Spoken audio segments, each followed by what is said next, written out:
following is a conversation with Dr. Andrew Morgan.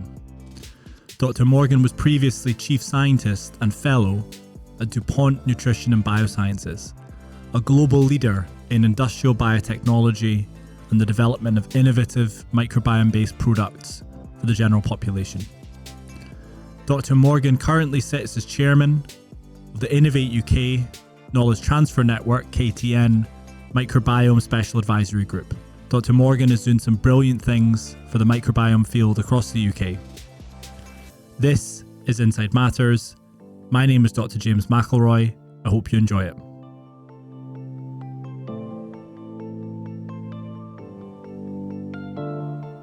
So before we started, you were telling me about your worst travel trip ever. Take me back to the start. Well, yeah. So I think I was in my late 30s, and we were looking at a business opportunity in Hawaii. They have these algal culture capabilities and technologies there, and they were just developing them. And we were interested in a technology for producing a certain pigment, right? So to get there, it's rather, as you can imagine, from London. Yeah, it's a long way. And I remember flying through San Francisco airport. Had to wait there about 4 hours. I mean, it's already a 12-hour trip to San Francisco. 4-hour wait, and then a delayed flight to Hawaii. Ouch. Arrived at the hotel about 1:30 in the morning.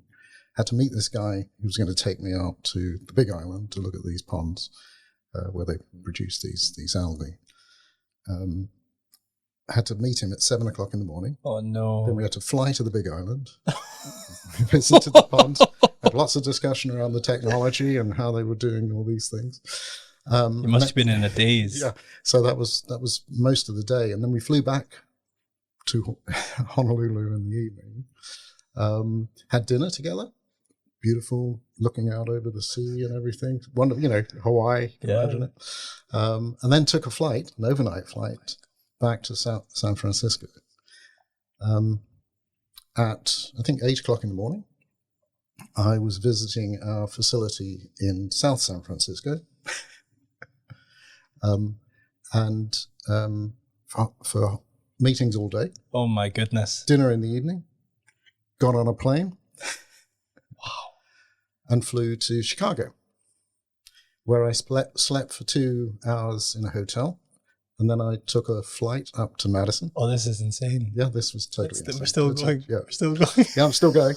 And I thought it was going to stop at Hawaii. No. And then visited a biotech company in Madison that we were having conversations with. Spent the whole day there.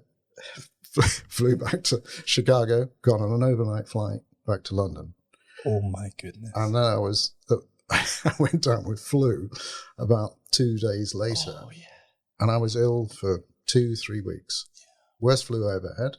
Right. I mean, we were talking about how your immune system, how your body kind of copes with with travel and differences in time zones and all that kind of stuff.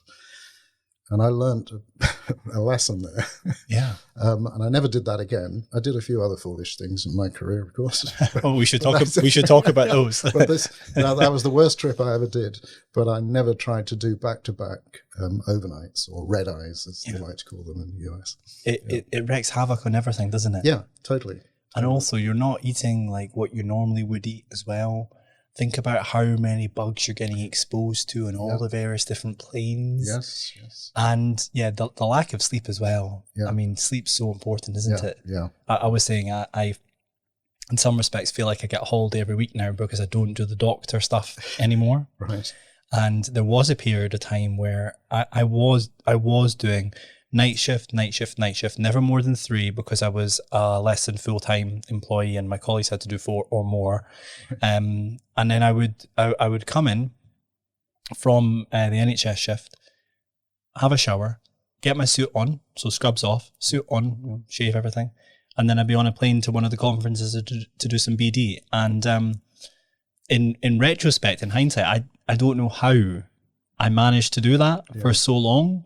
Because looking back at it, it feels like that would be impossible, but it kind of happened. Yeah. And then the lesson for me is that whilst I kind of felt okay, I think, for most of that year and a bit, really it was more than a year, because I started the company when I was at medical school, but I was not at my best in terms of physical and probably mental health as well. Yeah. Because I was just burning the candle at both ends for too long. Yeah. You can't do it.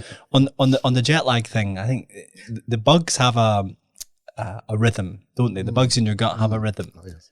And jet lag does have an impact on the microbiome. So I brought us back now to to the gut and microbiome. But you've had an incredibly interesting career. Can you take me back to the start and walk me through? How far do you want to go back? Well, go right back to the start. Yeah. I mean, we could. Do you want to start school days or? Sure. Yeah. Okay. Sure. So, I was born in London. I was brought up in northeast Essex. I went to the local grammar school in a town called Clacton, which was a nice little seaside town at the time. I had a lovely time at the grammar school. I'd already started to get interested in nature, bird watching. We could say natural sciences in a way. I was interested in astronomy as well. But I got interested in biology, and a cousin of mine gave me a chemistry set at the age of about 9, and I did all sorts of weird and wonderful things with that and blew things up. Nice. You know how it goes. I got interested a bit in chemistry, but biology was sort of my overriding interest and passion, and I kind of, did really well in it. Like if you're interested in anything, it becomes easy. And I think it was about the age of 16, lower sixth, as we used to call it. I don't know whether they still call it that. I don't know. Scotland is different. It's changed, and it continues to change. Also, the exam names change. Yeah. So I'm not fully up to speed. I don't know, but I know what you're talking about. Right. Yeah. So I was around 16 years old. And the school organised for a few of us to go to the local technical college for the day in Colchester, where we had a day's course, if you like, on microbiology. Yeah. And this was fascinating. I really enjoyed the day. And the teacher was one of those sort of teachers who, they're quite, well, not extremely rare, but I think there's a rare breed of teacher that can really inspire you, 100%. Yeah. It's a gift, isn't it? He was one of those gifted kinds. And he taught us about microbiology, just some basics, of course. It was just one day. But he also said we should read a book. It was called Microbes and Man. Yeah. Right. And I think you might have heard me talk about that book before. I'm not sure I have. And I also, I'll be honest, I've not read that book. It's really, I mean, this is all such a long time There'll ago. be nothing in the microbiome in Microbe and Man. Certainly not. No. But I read this book and I was really fascinated by, it was really about the way in which microbes, are all around us and impinge on our lives, important for industry, important for health and all sorts of things. And that really, and it was written by a chap called John Postgate, who was professor of microbiology at the University of Sussex, which is a new university at the time. And I was just thought this is fantastic. Right? And he was heading up something called the Unit of Nitrogen Fixation, which was based at the time. And I was then reading all sorts of stuff. I read The Theory of Evolution by John Maynard Smith. He was also at Sussex, right? So I got this idea that Sussex might be a good place for me to go. And that's actually what I did, basically. You went to Sussex? I went to Sussex. But I went there, more, I think in a way, a little bit more influenced by these professors than perhaps some of my colleagues who were just sort of listing, universities and, based on reputation or whatever. Sussex was a very new and an exciting place to be at the time, actually, and very highly ranked for biological sciences at the time. And biochemistry, as you probably know, there were several Nobel Prizes that came out of there in chemistry. Is that right? Yeah, and I actually was taught by one of those guys, just in a tutorial once a week. So, wow, but nothing more than that. But anyway, that's cool. Had the chance of rubbing shoulders with one of those guys. Really cool. That's. But I went to study biology initially because I didn't want to sort of narrow the scope of what I wanted to learn at the time. But I narrowed it within 2 terms to biochemistry. Right? So because the chemistry was just amazing, and I was felt uplifted by that, and I thought biochemistry, I'm probably likely to get a better job if I get back to have a biochemistry. Good results, yeah. Than a biology degree. I don't know whether that's true, but that's what I thought at the time. So I switched, and it was no problem switching because it was actually the same course for the first 2 terms anyway. So I went on to get a biochemistry degree, a good class of degree.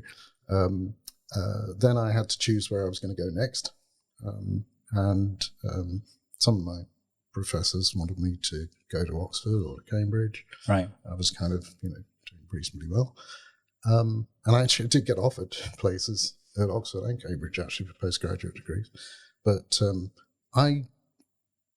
my background was such that none of my family had been to university, so I wasn't sure that was the right place for me. Right. Didn't really have the confidence, if you like, to do it. To be honest and frank with you. Right.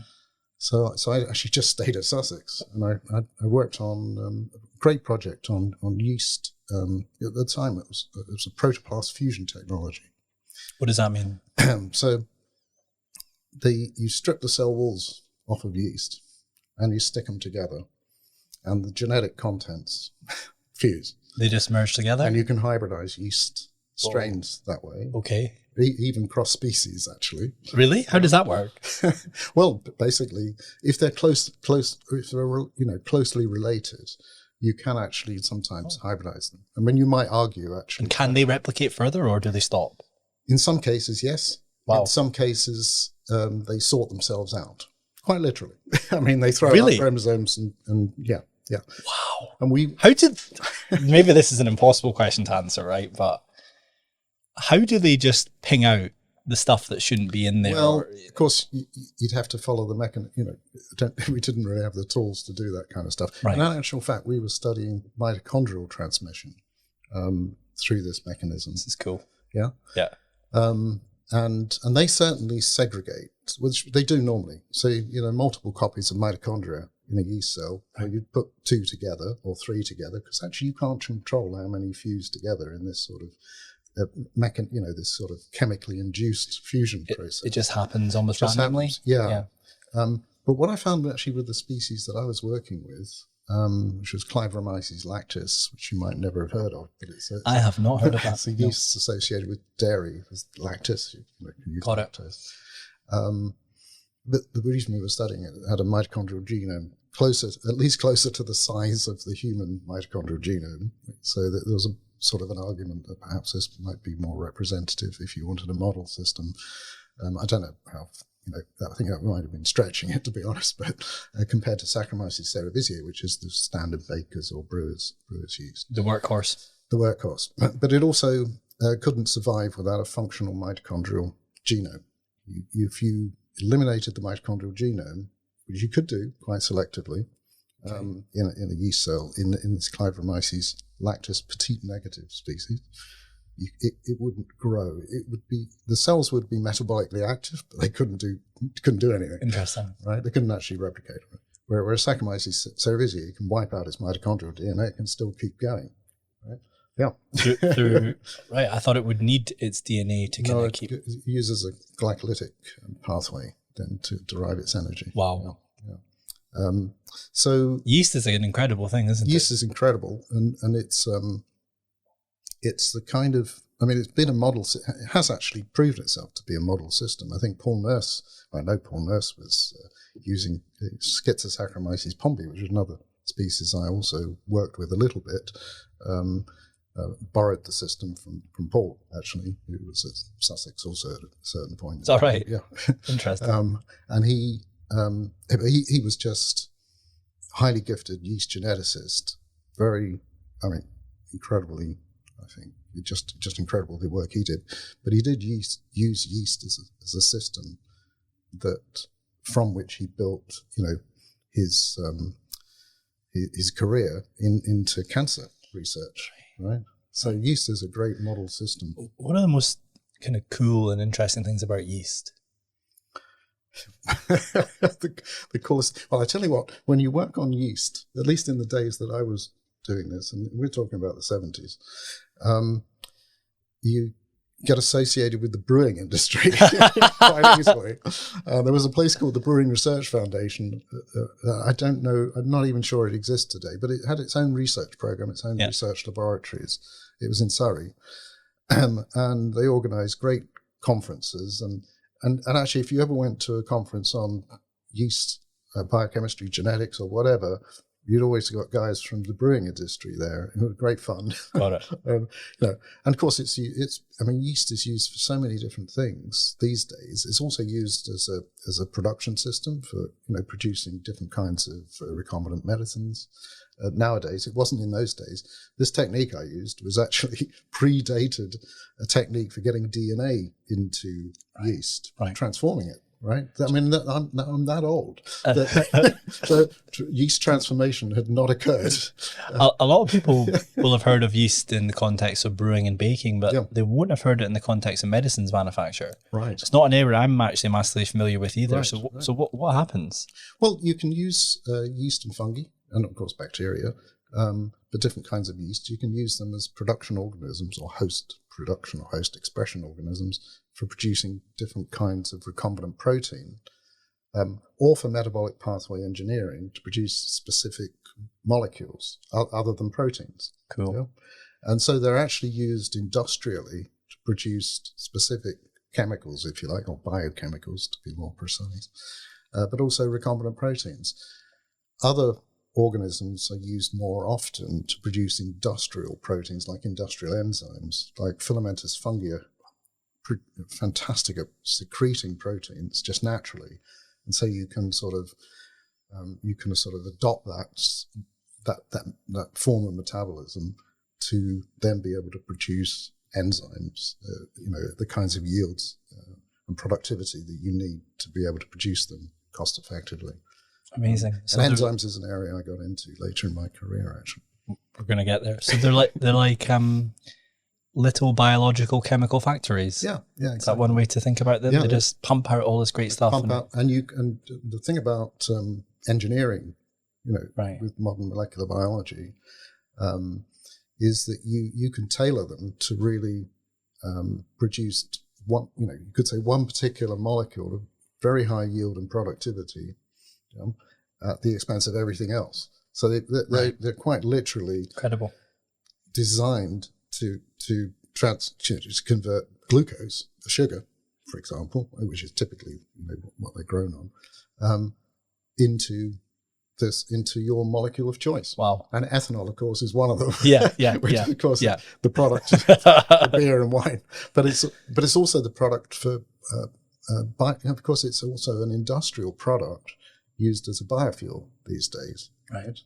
And actually, that's where I started my industrial career. With my industrial research career started with BP. Right? Yeah. It was a company, I'm sure a lot of people don't know this actually, but companies like BP, Shell, and actually I think most of the major oil, what we regard as energy giants these days, they were highly diversified at the time that I joined. So I was recruited to work for BP in their biological sciences division. Wow. Can you believe that? I can't believe that. Yeah. Which was in Sunbury. I really can't believe that. At the BP Research Centre in Sunbury-on-Thames. Goodness me. Which was Europe's largest private research centre at the time. Wow. Yeah. There was something like 700 PhDs there. No way. Yeah. Wow. Yeah, this is serious. Serious and forgotten history. Really, really serious R&D. Yeah. BP had been one of the companies that had been trying to develop single-cell protein. Right. based on a yeast. And for a whole, I'm going to cut a lot of the story out here as we probably talk for the rest of the podcast on this topic alone. But single cell protein, there was something called the Green Revolution, right, in the 60s, running into the 70s, which was a transformation of agriculture. And actually there was a dire need for it at the time because, unfortunately, there were people starving in India and other places. A chap called Norman Borlaug, I don't know if you ever heard his name. No. He was actually a DuPonter, as it happens. He was the guy who's credited with pretty much driving the solutions for this, which is a variety of changes in agricultural practice and varieties of different kinds of cereal crops and the like. But this green revolution, it's kind of, because of this situation, had spurred development of single-cell protein as a potential source of nutrition. And single-cell protein is, as the name suggests, is actually single cells, cell-based, i.e., in this case, microbial-based protein. You simply grow it in huge fermenters on different kinds of substrate. Yeah. And BP was one of the powerhouses for this, and then actually developed this whole process for producing single-cell protein. That's incredible. Based on a certain type of yeast. It wasn't Clibromyces lactis, by the way. It was something else. But in 1974, I can't remember. I don't know why I'm looking at you asking you. You're not slightly predated my time. But in 1974, there was the first, I don't know whether it was necessarily the first, but the first major oil crisis where the price of oil went up. And due to lack of supply, or? I think it was a variety of factors. Right. Constrained supply in some ways. Right. But almost coincidentally, there was a drop in the price of soybean protein. Soybean production was really taking off, and the price of soybean protein was coming down. The soybean was used as a food, or was it a component of various different things as well? So soybean was used for a variety of things, actually, but it's a source of, obviously, of oil for cooking and the like. But the protein is also a very good source of protein for animal nutrition, and was starting to become an interesting protein for human nutrition. And are there companies who specialize in growing things like soybean and then processing them to various different levels, if you like, and then distributing them? Yeah, the industry tends to be, so you have more the growers, and then the processors. Yep. Right. They might in some cases be one and the same, but and then you've got post-processing. And then you've got so you extract proteins and purify them, so you've got different grades. In some cases, you hydrolyze them with enzymes to produce more digestible types of product. But this, because BP's process has based on an oil fraction, and it's and the price of soybean, unfortunately it meant they couldn't really go any further with the single cell protein project. But it also, some of the funding started to dry up because it was an oil. Well, the company 700 PhD students is a lot. Yeah, this was not in biological science. Right. It was in all facets of BP's serious engine of productivity. But BP was one of the pioneers of this single cell protein, and ICI was also developing it. Right. And various other companies were pursuing this, actually. But because of this, it really brought single cell protein development to an end, which sometimes I sometimes come back to it and think it's still quite a neat idea, actually. Yeah. But it's, it has to compete with agriculturally produced protein sources, whether that's plant sources or meat, effectively, or eggs or what have you. And the proteins that came out of the single cells, how complex could they be? Well, it depended if they were processed or whether it was simply sort of dried microbial Got it. biomass. Turned out this particular protein they were producing was really good for animal nutrition. Actually. Really outstanding. Wow. Yeah.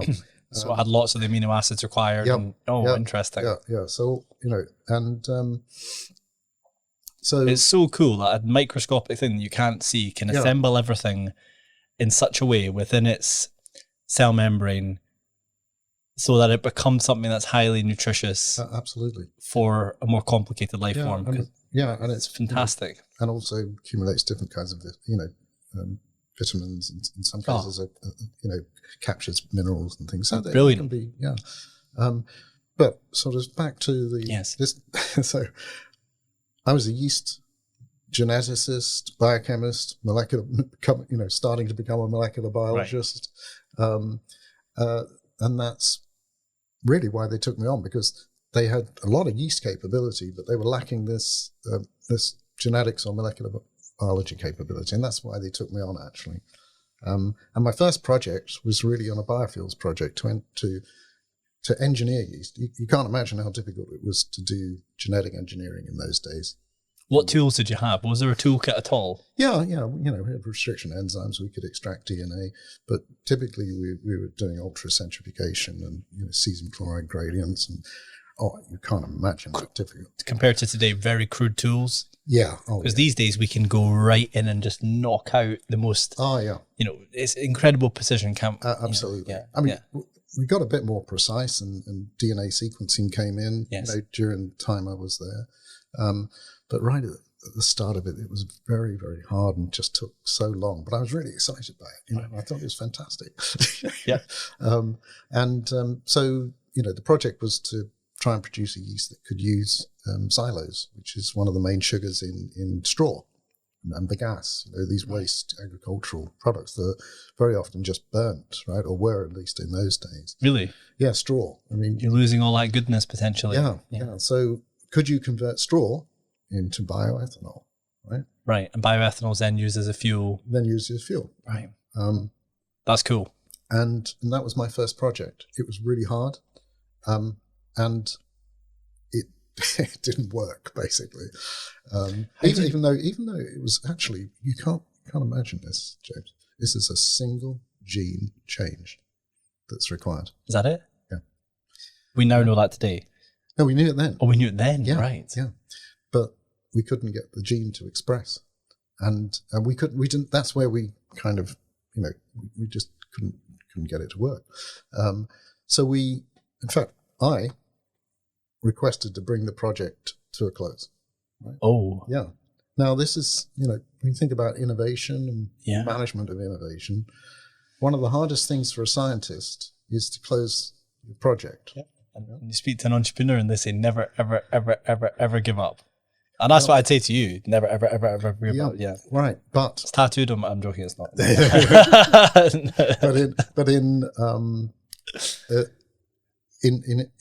industry, right, when you're managing all sorts of different projects and you've got multiple different kinds of projects that you can choose to fund, right, you do, unfortunately, have to sort of kill fast, actually. Yep. So projects fail fast and fail fast. Absolutely. So this is something I learned very early on. I'm not saying I was necessarily really ever really good at doing it, because it's projects become hard, personal, of course. But on this particular one, I was right, because nobody, and there were several groups trying to do the same thing, solved this for 20 more years. Is that right? Yeah. Yeah. Oh, so you could have been toiling away for 20 years. I could have been toiling away for 20 Why was years. it so hard? I don't know. In the end, I kind of lost track of the whole thing, actually, because I moved. You moved on. Yeah. I moved on. But it was solved by a group at, I think it was Delft University, 20 years later. Great. So now we can convert the straw. Now you can convert the straw. Fantastic. Yeah. Fantastic. So is your view then, as an expert in all of this, it's very interdisciplinary actually, what you're talking about. Almost all waste can become something else if we just know enough about the waste. Oh, yeah, pretty much. Yeah, I mean, look at what we do. Yeah, exactly. we collect stool samples and we're turning it into medicine. Very good point. Very good point. But yes, indeed. Yeah. And there's a lot of value, I think, for the world in the circular economy and making sure Absolutely. that, instead of just throwing something out and nature doing its thing, and sometimes it takes so long for nature to do its thing, we accelerate whatever process is there and maybe change it a little bit so that the outputs are beneficial to mankind and the environment more generally. Yeah, absolutely. So you decided to kill the project, which as you say is hard. It is hard. And that sounds like it's a theme that's kind of stuck with you as you've become more and more involved in innovation and management of resource. Yeah. So that's absolutely. You really have to know when is the time to stop. Yeah. And it's always hard for the scientists doing the projects, and that was me at the time, together with a technician, just myself and a technician at the time. I think we were doing a pretty decent job, to be honest, but clearly it was a difficult problem. But I also saw another opportunity. So it's again this thing about, you can choose where to invest. Yep. There was a new opportunity emerging, and BP had a fantastic group working in the area of plant sciences at the time, as did Shell, as did other majors. Again, this type, this is probably not known by many people. Confused, but They were very big in agriculture, right? Really? Yeah, in seed companies, so in plant breeding. Wow! But also in animal nutrition. BP was the largest animal nutrition company in the world. Whoa! My mind's been blown a little bit. I'm not going to lie, because I know these names. My father worked in the oil and gas industry for his career, and I hear these names and I think, unbelievable engineering and incredible capability relating to how to extract oil and natural gas and process it and so on into outputs that we need and that have catalyzed so much growth, economically speaking, and helped societies develop and so on. But I had no idea they had these other interests, and maybe they still do have some, but not to the same level, it sounds like. Yeah, absolutely. World-leading innovation is what you're describing at the time. Yeah, and that's phenomenal. Absolutely. But there was this was, I can't remember exactly when it was, but like 1982 or 3, something like that. There were a couple of, so that we had this fantastic plant sciences group, and what they were very good at was propagating plant cells in fermenters. Okay. So you can actually grow plants in a fermenter, almost like microbes in a fermenter. No way. Absolutely. But they don't actually become flowers and things like that. They grow as little sort of collections of cells, aggregates of cells, microcalli, and basically it looks like a microbial fermentation because you can't see. But it's plant cells. But it's plant cells growing as just little collections of cells, little calli. So I guess for the listener, a fermenter is a system that you can control. So you can control what goes in, and you can control how you pull stuff out, and you can control the parameters as well, right? Yeah. And you try and tweak and refine it to propagate the growth of whichever thing is inside. Exactly. And we're speaking about plants now and plant cells, but there's also microbial cells. You mentioned the yeast and various different others. Yep. And they also now do mammalian cells. Yes. And many drug products are, Absolutely. So it's an incredible thing. It is. It's great technology. It's serving all sorts of facets of our lives, particularly medicine, but also agriculture and the like. Yeah. And in this case, of course, you also have to add light for plants. Green. These green fermenters, they're all beautiful.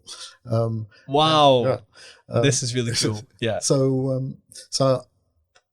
I saw a paper. I can't remember which particular group had published it, but there would like a number that came thick and fast at this point on the transformation of plants, getting genes into plants. And this was done, and this is, now I just can move into this topic of the microbiome just a little bit. Yeah.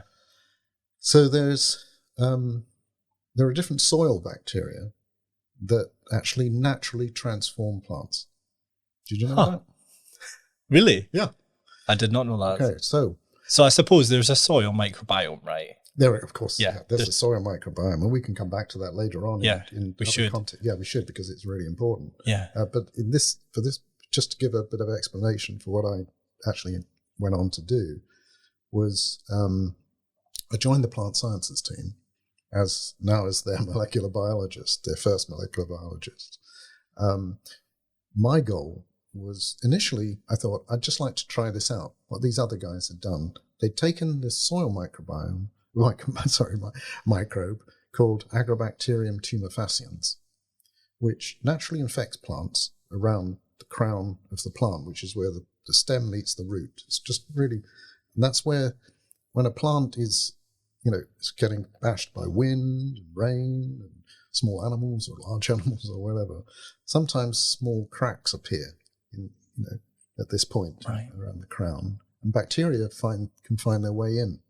This particular microbe manages to penetrate and actually transfers a chunk of its DNA into the plant, into plant cells, those plant cells that it's infecting or transforming, actually. And this transferred DNA, otherwise known as, believe it or not, tDNA, carries genes which promote the cells to grow into kind of a big callus or tumor, and that's why it's called tumefaciens. Wow. So does it grow over the crack? Yeah, it just sort of, yeah, exactly. So you can see these kind of balls of cells, of callus type material or tumor-like material. I mean, it's a bit gross to call it a tumor, but that's how it was first described. And a group in the US, a group in Belgium, a group here in Cambridge, UK, had all used slightly different techniques to, I think one in the Netherlands too, actually, in Germany. There were, lots of groups working on the same thing at the same time, had managed to, because you can imagine where this leads. If you have a bacterium, actually this tDNA is carried on a very large plasmid, right? If you could put something else into that tDNA, a gene of interest, so to speak, you could transform the plant. Yeah. Not just with the tDNA, but with an additional gene. And this, honestly, this was the very first demonstration of plant transformation. Plant transformation is the, how do we describe that for the listeners? Like the intention, go on. Yeah, the intentional introduction of foreign DNA, if you like. There are more precise definitions of this. It's a very important definition because it determines whether an organism becomes what's called a genetically modified organism or not.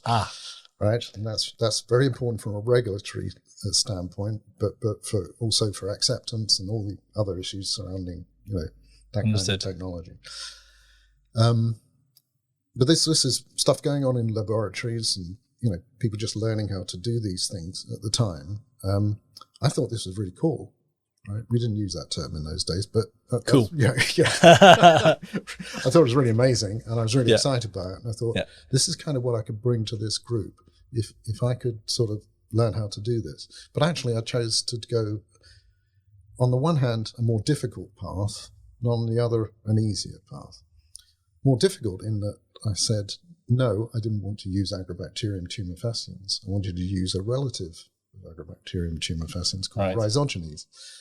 And the reason I wanted to do that was I wanted to do something a little bit different, right? And I also wanted to exploit a phenomenon which made it easier. Right. Rhizogenes, same kind of system.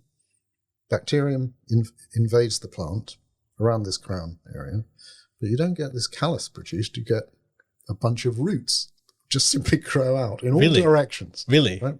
The geotropism goes out the window. Right? These roots grow upwards, outwards, sideways, downwards, whatever. Right? And this is a fascinating phenomenon. If you take a slice of carrot and you infect the top of the carrot with this bacterium, you get a massive roots growing out. It's beautiful, actually. If you take a piece of stem of a potato or a tomato or a cucumber or whatever, and you basically culture it, in aseptic conditions, you've got to surface sterilize it and you inoculate it. Yeah. So you pop it in some agar medium. Yeah. Right. You inoculate the exposed cut surface with the bacteria. Wow. Looks like a brush with all these Really? roots growing out of it. Yes. The beauty of this system Wow. is most of those roots, you can actually isolate, and they're already transformed. So you've got a way of identifying your transformed material very easily. Because all the roots have been transformed by the bug. Most. I wouldn't say it's necessarily all, because basically what the bacterium is doing is introducing root-inducing genes. Yeah. And these are plant hormones. And those which genes stimulate root growth. Got it. Development.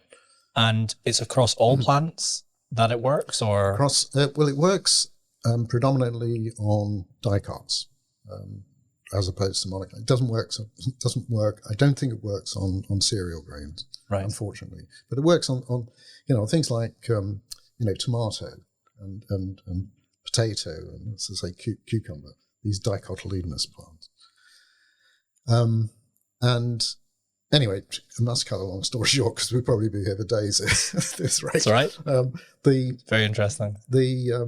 What I did was I actually looked at, so this group, these colleagues of mine were fabulous. So they had a collection of different kinds of tomato. Had you built that team? No. I was very junior at this stage. Right.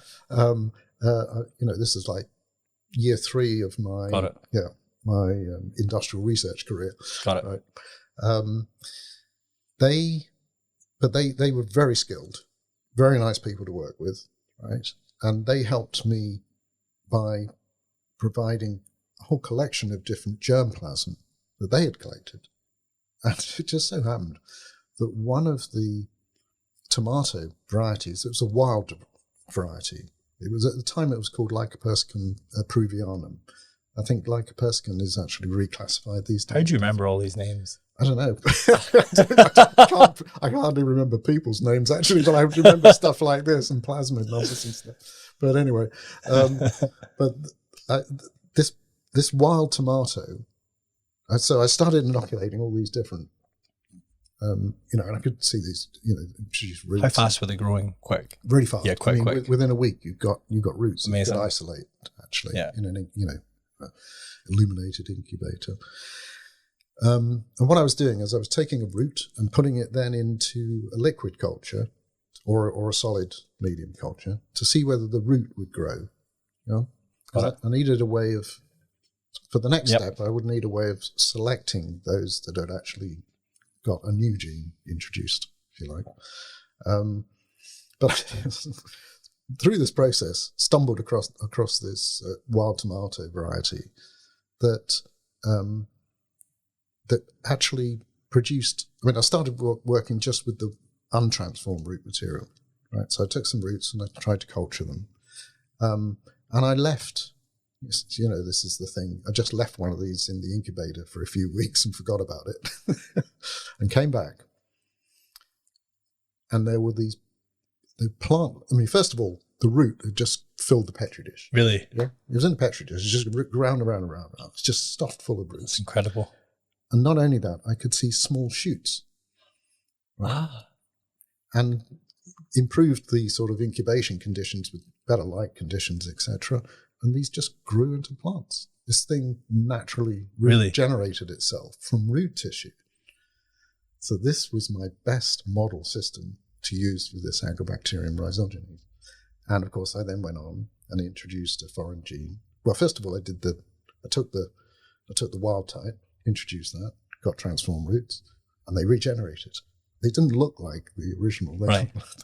They'd lost apical dominance. They were bushy, whereas, of course, tomatoes are vines.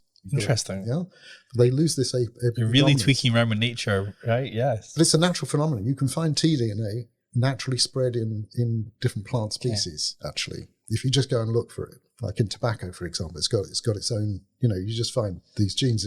So this is something that happens naturally in nature. I take the tDNA element can't work in mammalian cell because it's too complicated. No. Yeah. And it's also they're encoding plant hormones.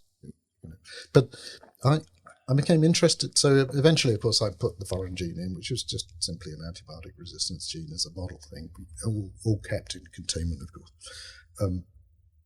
excuse me, and together with folks at the University of Nottingham, which I had a fantastic collaboration with, actually, a chap called Mike Davey there, and Bernard Mulligan, we transformed a whole series of different Solanaceae species, which is the potato and tomato type family, Nicotiana family, and regenerated them.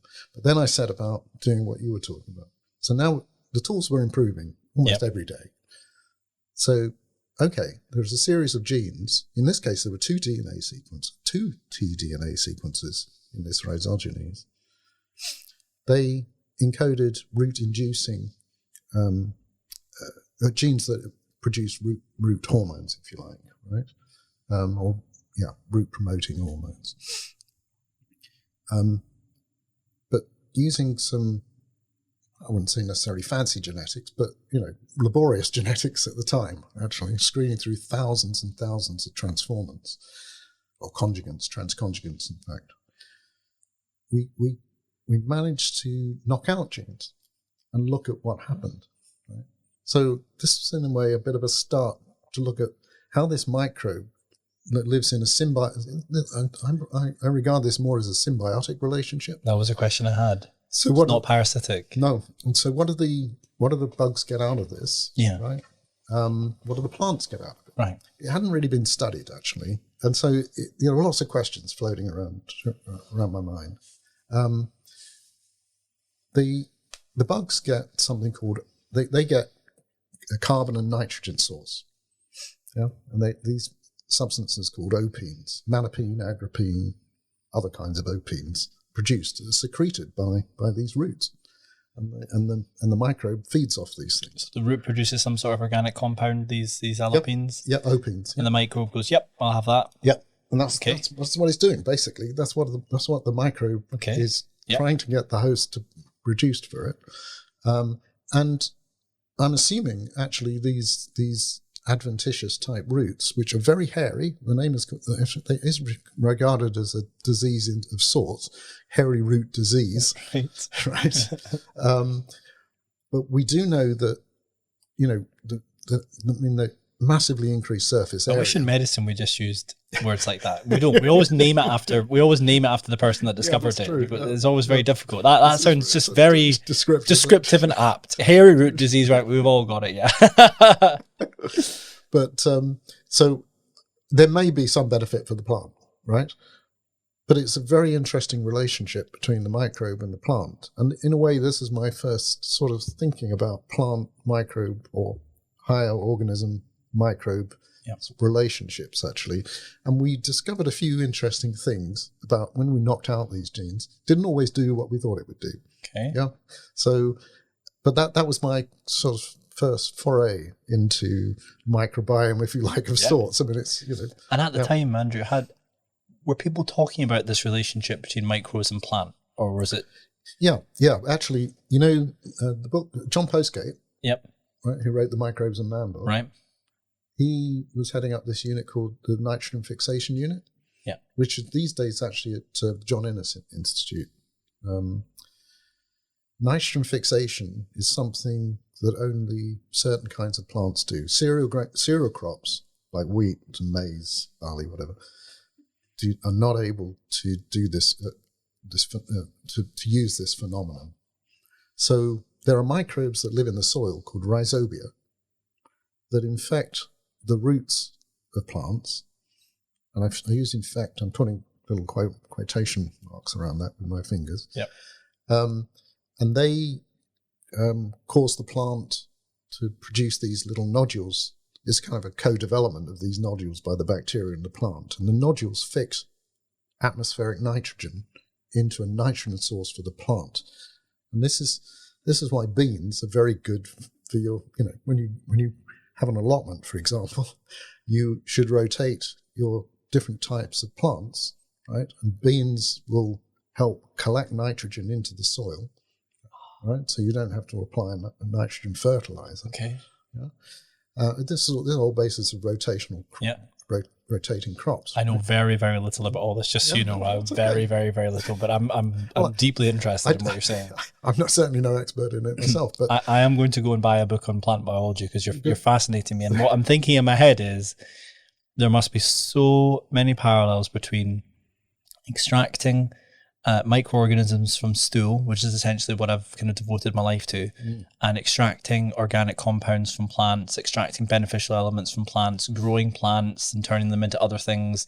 And I'm thinking things like, well, we talk about quality of starting material being fundamental. Well, clearly the quality of your seeds, the quality of everything must be fundamental as well, right? Yes, So absolutely. I'm fascinated by it. Yeah, Totally. You've totally gripped me on plant biology now. Seriously, this has been really good. Well, in the agricultural industry, they actually inoculate plants with these rhizobia. Intentionally. Yeah. Okay. So they get pure culture of these bugs and they just spread them on and yeah. Oh, wow. So this is a form of fertilization, but it's Yeah. a natural form of fertilization. It's using a system that exists in nature that we've used time, immemorial, if you like, by rotating crops, leguminous crops with other crops, cereal crops, typically beans to cereals. So someone at some point in time discovered that if you rotate the crops, you get better quality soil and all your plants are better. Yes. Yeah. Absolutely. Right. And you needed to do this every third year or something, I think was the rule of thumb. Yeah. Fascinating. Yeah. But it's microbes again. Yeah. It's right? the bugs. These bugs. And of course, now there's quite an industry developing around these inoculants. And so companies are developing inoculants? Yes. Engineered inoculants? And No, just naturally derived inoculants Wow. that do some wonderful things to plants, whether they fix nitrogen or whether they protect plants from disease, right? Or help stimulate plant growth. Yep. We're speaking a lot about I've got a mental note to ask you about what makes a great collaboration, because you talked about a good collaboration with Nottingham. I want to get to that, but can you give me and the listeners some sort of idea about how big the plant industry is? Like how big is it, Yeah, I'm just trying to think if I have a figure. It is colossal. It's colossal. It's colossal. Because you've got your cereals. Probably should not put a number on it, but okay. You don't have to, but you could talk around it. Think about all the things. Well,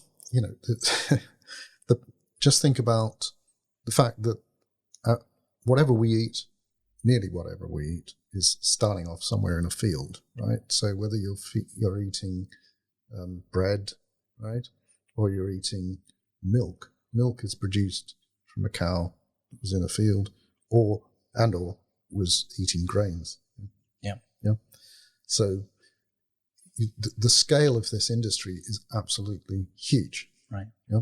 Right. So this is, and I can't compare them because I simply don't have the numbers. Yeah. You're probably thinking size of the pharmaceutical industry, size of the ag industry.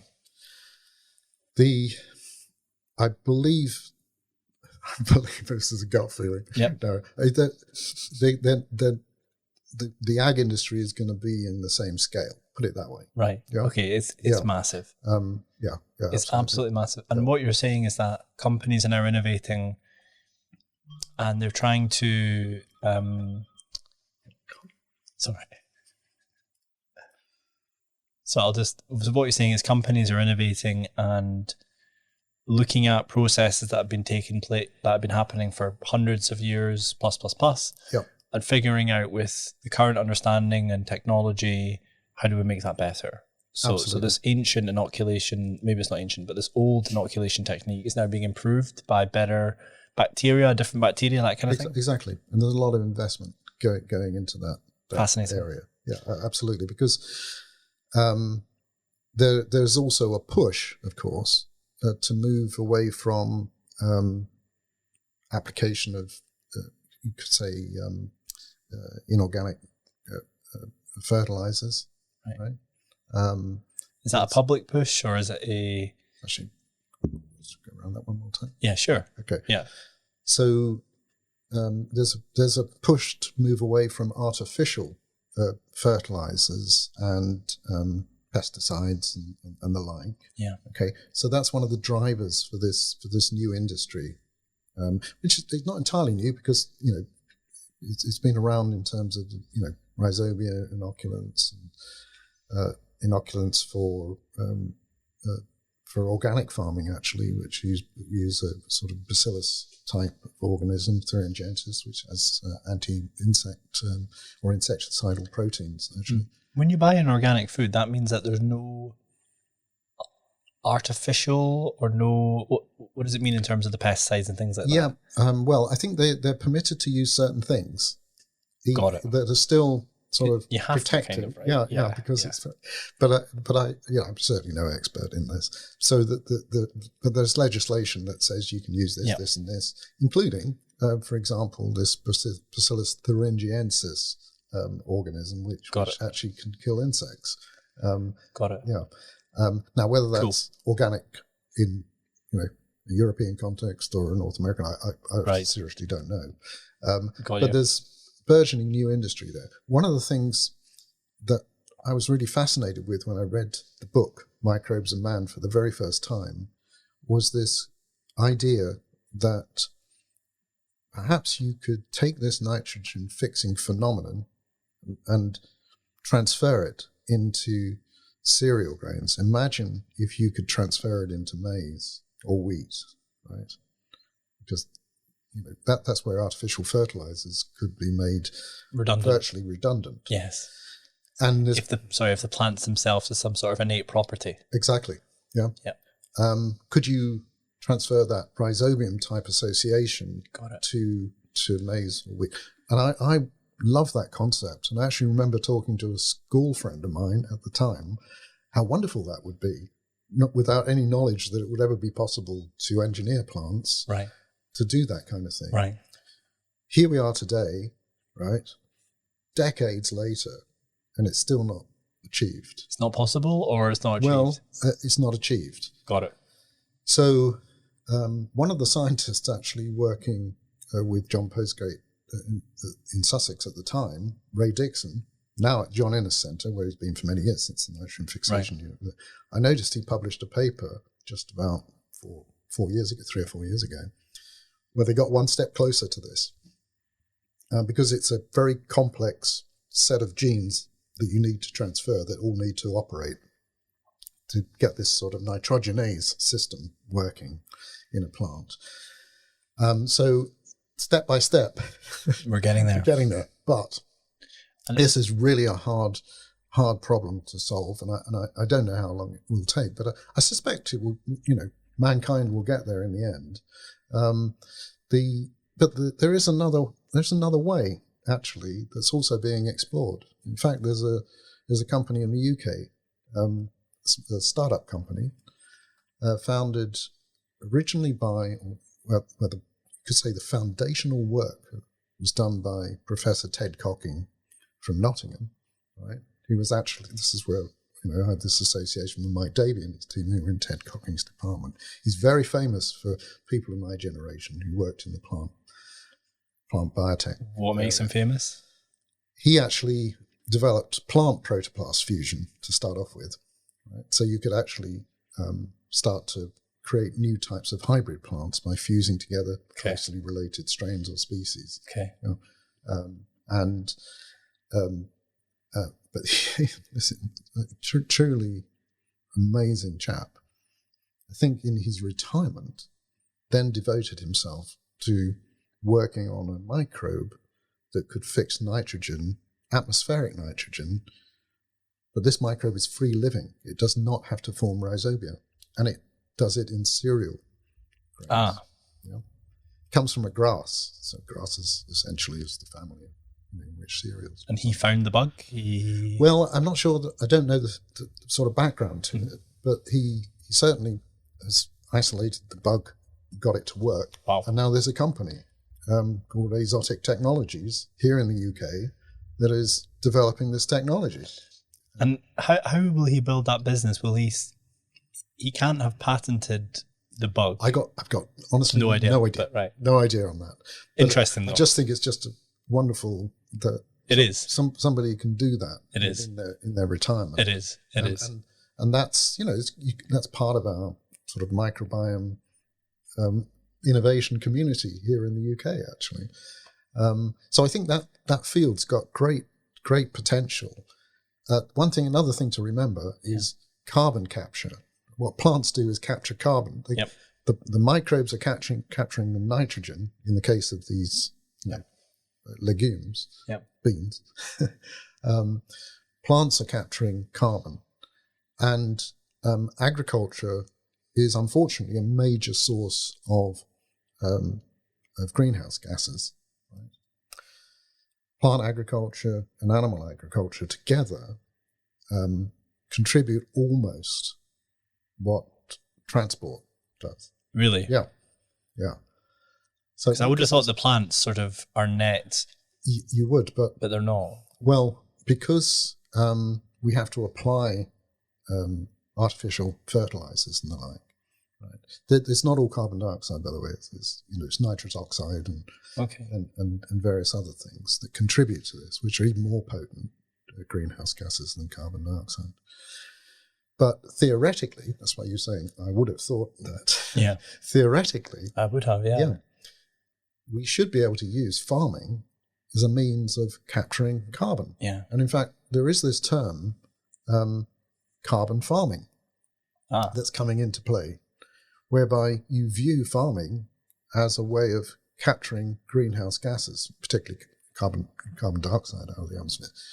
And there are people, scientists around the world, working on trying to figure out what kinds of plants would do this best. Do they need deeper roots to bring carbon further into the soil? Right?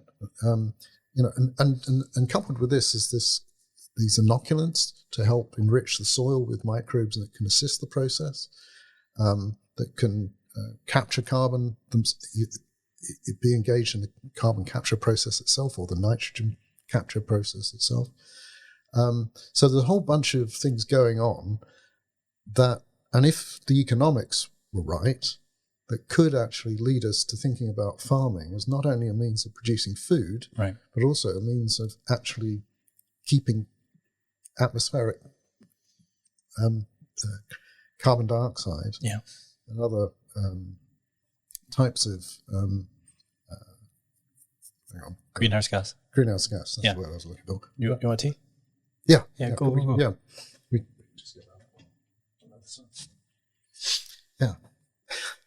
We'll get to the animal and human stuff shortly. Fascinating. How are we doing? Yeah, we're doing very well. Yeah, this is absolutely fascinating. Yeah, very, very well. You okay? Yeah. I think this is brilliant. Very, very interesting listening. I as I said, I promise you, I'm going to go and buy a book about plants. Brilliant. I've become very interested recently in mushrooms and fungus. Yeah. I read a book about mycelium networks and how vast they are across the whole planet. Yeah. And then I started reading more about the medicinal properties of mushrooms, not just the magic variety, although I'm extremely interested in that as a means to treat depression. And there's some companies who are developing psilocybin, which is the psychoactive component, if you like, or the psychoactive thing, which is in the magic mushrooms, which gives you the psychedelic experience. Or in this case, what the companies are trying to do is a therapeutic benefit. And one of the key questions is, do the patients, it will be the patients, do they have to take a psychedelic dose, or can they have what's called like a microdose, where they get some sort of psychedelic effect? One of the other challenges relates to the placebo, right? What's the placebo control? I mean, I think people kind of know when they're tripping or not tripping. So I've been reading up all about that because I think it's fascinating. And then also just other mushrooms which are not magic, but are almost magic in the sense that they contain so many organic compounds which have beneficial health promoting properties. Right. And there's such a vast variety of mushroom. Yeah. You know? Yeah. And I was reading about people who grow the mushrooms, the mycologists, and all the tools and techniques that have been passed down for decades and centuries about how, and there's also some mushrooms that we just can't grow. So it's almost like the bugs that are in your gut. I mean, truffles are a good example. Yeah, you have to go and hunt them out. You've got to go with the dogs and you've got to hunt them out. And that's because we've never managed to, in vitro, if you like, in a sort of man-made environment, actually be able to grow truffles up. Yeah. Which is why they're so rare and expensive and so on. Anyways, sorry. But really, really interesting stuff. And you've opened my eyes about the world of plants actually in a way that I think is just brilliant. So I've actually lost track of where we were. Right. Sorry. Okay. We were going to take us back in a circle to Yeah, I something. think there are scientists all around the world who are That's it. trying to figure out ways in which it's going to be possible to keep more of the carbon that's captured by plants in the soil. Yes. Right? And there are techniques being developed for farming like low till, which is where you don't actually plow the field, you more or less scratch it. Right? Because when you plow it, you release many of these greenhouse gases. Right. But there's this low till, precision fertilization. Wow. So, advanced technologies to actually put fertilizers right on each plant. Really? Yeah. I mean, it's amazing things happening in agriculture. I am no expert in agriculture, but I just keep a little bit of a watching brief on it. Yeah. But nonetheless, I think this whole field of carbon farming is, if I might use excuse the pun, I think it's one to watch, and of course we do have to do something about those greenhouse gas emissions coming from agriculture. Right. So there is quite some attention being paid to it now.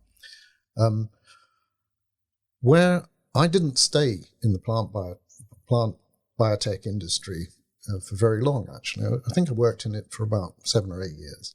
I had a wonderful time, did some fabulous work, created vectors that were completely devoid of this root-inducing phenomenon to be able to transfer genes into elite germplasm. Cool. Yeah. But because BP decided to basically go more to its core business at a certain point in time, I had the opportunity with them to either stay in the UK to work on I think it was called a technical economic appraisal group, which sounded fabulous, and I thought that could be really nice. Or I could go and work in the Netherlands to work in a team that was developing, together with another partner, developing enzymes for animal nutrition. And it was the beginning, there was a joint venture company that had been created. And I thought, this sounds really neat, right? Yeah. Industrial enzymes, this whole technology was starting. I mean, industrial enzymes have been around actually for well over a century in a sense, but not in the modern sense, right? Where you can produce enzymes in large scale fermentation, and you can produce exactly the proteins that you want, etc. I thought this is another one of those sort of leading edges that I want to be on. Right. So I had the opportunity to go and live in the Netherlands with my family and work there, actually embedded in the animal nutrition company, right, which is today called Nutreco, actually. Okay. I should mention that, because BP eventually spun them off. And it's still going. Oh, yeah. They're one of the majors. In a big way. Yeah.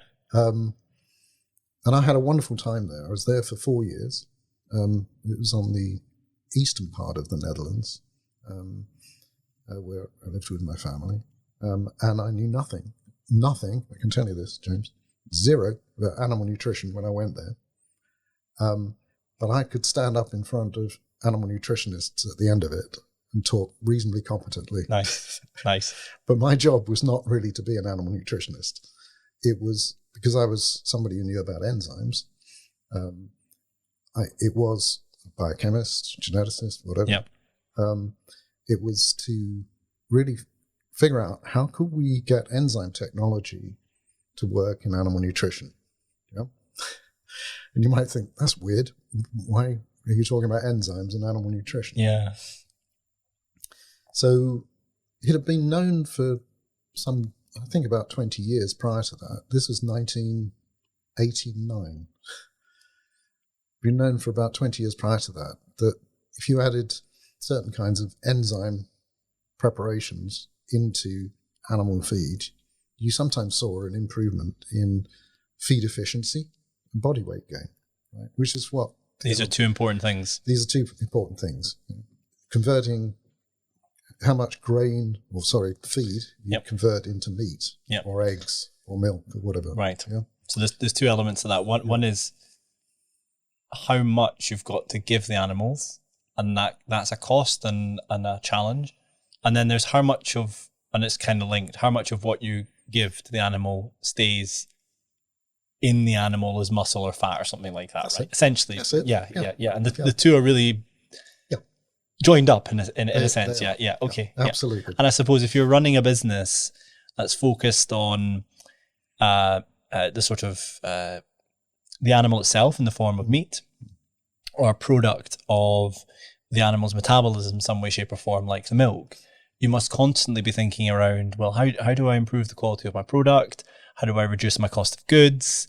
How do I make things more efficient and reduce the challenges in my supply chain, all this kind of stuff, right? And how do you improve animal welfare at the same time? And that's obviously fundamental as well. Yeah. Animal health, animal welfare. Yeah, exactly. Yeah. So these enzymes have been hit and miss, frankly, Okay. the previous 2 decades. And that's because nobody had bothered to do the science. Right. Right. But there were some nice results here and there. And so BP, or BP Nutrition, actually, as it was called, had formed a R&D collaboration with a Finnish company, which at the time was called FinSugar, but became Kultor, to try and figure out, and Kultor had an industrial enzyme business. Right? So you could see where the different expertises were being pulled to try and solve this problem. And my job was to be part of this team and help figure it all out. Right. Cool. And I had a wonderful boss. And that was the vision. Let's figure this out, guys. Yeah. Let's figure this out, guys, and let's make a business out of it. Amazing. Yeah. And there was a sort of nascent joint venture company called FFI, which happened to be based back in the UK. So I was in the Netherlands. The sort of collaboration partner was in Finland, and this nascent joint venture partner was it was actually in the UK. Yeah. As it happened. And we were trying to figure all this out. And I had a wonderful boss at the time. What made the boss wonderful? He was such a nice chap to start with, but it's a good start. It's a good start, isn't it? Yeah, it's a good start, actually. Yeah. But he was extremely bright, hugely well connected with academics and others. Sort of brilliant mind. And he said to me, what I want you to do for the first few months here, I want you to, because you don't have a background in animal nutrition, but I know you know about enzymes, right? I think he had a certain belief in me that I might be able to do something. He said, I want you to read everything there is to read, right? And nice. And figure it out, right? In a nice, really nice way. But I've never been asked to spend 3 months to read before. Of course, when you do your doctoral thesis or whatever, you have to do that kind of stuff as part of it. But this was, apart from getting to know the company and going out and visiting farms and feed mills and this kind of thing, sort of learning about the business itself, I was most of the time head down reading, right? Great. And I started to piece together something that became a bit of an aha. Okay. And that was, so there were various theories around how enzymes might open up feed materials and release more nutrients. So they were predominantly cell wall degrading enzymes, cellulases, cellulases, hemicellulases, things like sialonases and the like, but also proteases, amylases, sort of augmenting the digestive enzymes. And they were adding them into feeds, compounded feeds fed to poultry and pigs. Ruminants is different because obviously a ruminant is different to a monogastric animal like a poultry or pigs because it does its fermentation. Monogastric means one stomach, right? Yeah, exactly. So ruminants have a 4-stomach rumen where they actually ferment. They're very efficient fermenters, and that's another story. But this was for poultry and pigs, and I figured out that so there were a number of theories going around, and we were part of a major collaboration with the Rowett Institute. Oh wow! Yeah. Wow. Yeah. Very close to home. Yeah, very much so. Yeah, very much so. Yeah. The Rowett, I would credit the Rowett as being one of the places, one of the birthplaces of microbiome research. For sure. Yeah. Absolutely. but starting in animal nutrition research, and particularly the ruminant, but also poultry and pigs. There was a really big project that we were part of in the UK, but also brought in members from around the EU to really try and understand how these enzymes worked. Right. And that project, unfortunately, did not really deliver. Okay. So the overriding hypothesis at the time was that these, because they were predominantly cell wall degrading enzymes, that these were degrading the cell walls of grains and of legumes, beans. So a typical poultry diet is something like wheat and soya, or maize and soya. And so in the US, they typically use maize because that's what they grow there. In Europe, it's more wheat. And in Canada, it's more wheat because you can grow wheat in Canada cost effectively. So the idea was that these enzymes were sort of blowing apart cell walls. So the enzymes were working in the digestive tract. You simply added them into the feed, made pellets out of them, and as they worked their way through the animal's digestive tract, they functioned there, they opened up the cell walls, and they released more nutrients. And that was kind of guiding hypothesis. But there was a chap working in Saskatchewan, and he together, or a professor there working with a postdoc, and they'd figured out that wheat is a bit like rye in that it has a kind of sticky polysaccharide that creates more kind of a viscosity effect. Right. And during my sort of reading, I came across this piece of work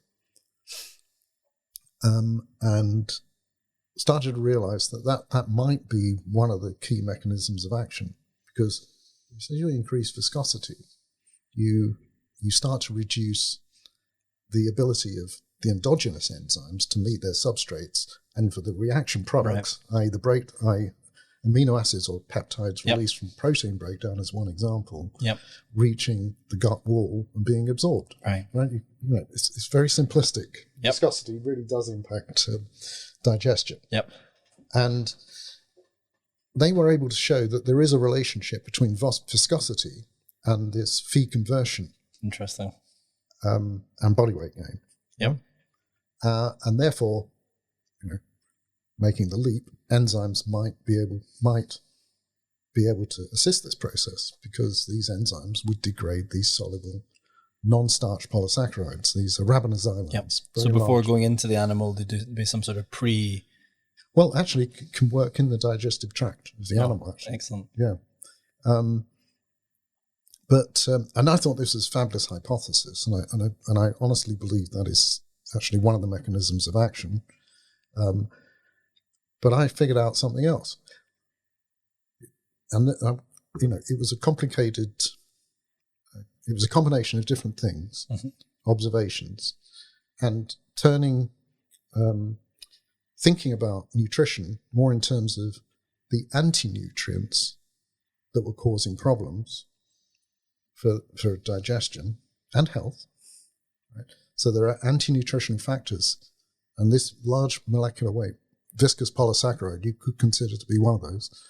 But things like phytic acid, right, which bind minerals and proteins, including enzymes, right, they actually reduce the efficiency of the digestion process.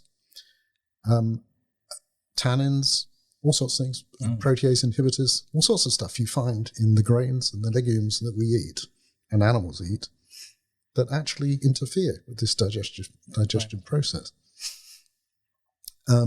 And by sort of looking at it through a side lens and reading some literature around the way in which antibiotic growth promoters work, I figured out that actually one of the basic mechanisms at play here was that these enzymes were modulating the gut microbiota, right? Right. Because you're modulating the milieu, for one thing. Right.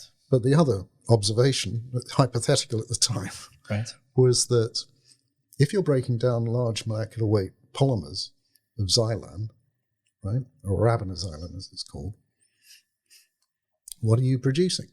You're producing smaller oligosaccharides, which Right. find their way down the digestive tract and feed certain kinds of microbes further down the tract. And all of this is only hypothesis. I published 2 papers on the topic. One in a very obscure place, it turned out, because I actually gave a review article on anti-nutritional factors and the role of enzymes Right. at I think it was the American Oil Chemists Society conference. Okay. This was published in the Transactions. But the model that I developed about the way in which these anti-nutritional factors actually lead indirectly or directly to damage to the gut basically the gut barrier in the gut, and that the way in which enzymes and other things, other interventions, could potentially reduce this, and the balance of energy requirement and protein, that model is published in that paper. And I still believe it's valid today. Any crossover to humans? Only in the sense that this is what got me hooked on the microbiome. Okay, got it, right. Got it. So we finally made it there. We made it. And I was so fascinated with this. And the second paper, by the way, was a paper called Dietary Oligosaccharides, New Insights, and actually describes this oligosaccharide part of the hypothesis in a bit more detail, and how different enzymes might generate different kinds of oligosaccharides that perhaps modulated the microflora in different ways. Right. But the fact was that when you use these enzymes, you get an improvement not only in feed efficiency and body weight gain, you get an improvement in the overall health of the animals. Right. Their environment, there's less ammonia in the environment. Okay. Incredible. There's all sorts of benefits to production of poultry and pigs, actually, delivered by enzymes. I just have to say, I love enzymes. But I always work from this point onwards with this hypothesis. This was then sort of tested and shown to be valid. But my main contribution actually came, that was more of a hypothetical contribution, if you know what I mean, a hypothesis type contribution. But my main contribution to this whole field was to work with this team, this joint venture team eventually. So we came back to the UK to work on this. And we can, I think it's fair to say, might sound a little bit big-headed, but I think we were the pioneers of this new enzyme business, actually, because we figured out the science. And so we could build credibility around that. And that enabled us to essentially develop the right kinds of enzyme to do the right kinds of thing, right? And this became a big thing. And this became a big thing. Right. Yes. So, and one of the other benefits, which I didn't mention, of course, is you get a reduced output of nitrogen and phosphorus in the manure, which is one of the pollutants from agriculture. Got it. So these enzymes are all round. Big win. Big win. And we were so excited by the breakthroughs that we're making. Almost every 6 months we have discovered something new. This is where, when you do research and you understand the mechanisms of action, right, you get the science in your hands, how you can then turn that to help you develop the next generation of tools and products, right, so much more efficiently. Right? So these enzymes, I'll give you one example. If you just mix enzymes together, and you think, well, the more enzyme I put in, the better. No. You have to use exactly the right dose. Oh, really? Right? Yeah. Yep. Just imagine what I just mentioned to you about so if you start to overhydrolyze these large molecular weight polysaccharides, you can imagine that might not necessarily be good. Okay. Yeah. So there's these. So we managed to bring a nascent business to the point where we could understand how to enhance cost efficacy, which was crucial, because actually these enzymes, when we started, it was actually quite challenging on a cost basis to get the benefit. Yep. But, all of that was opened up by knowledge, Yes. by science.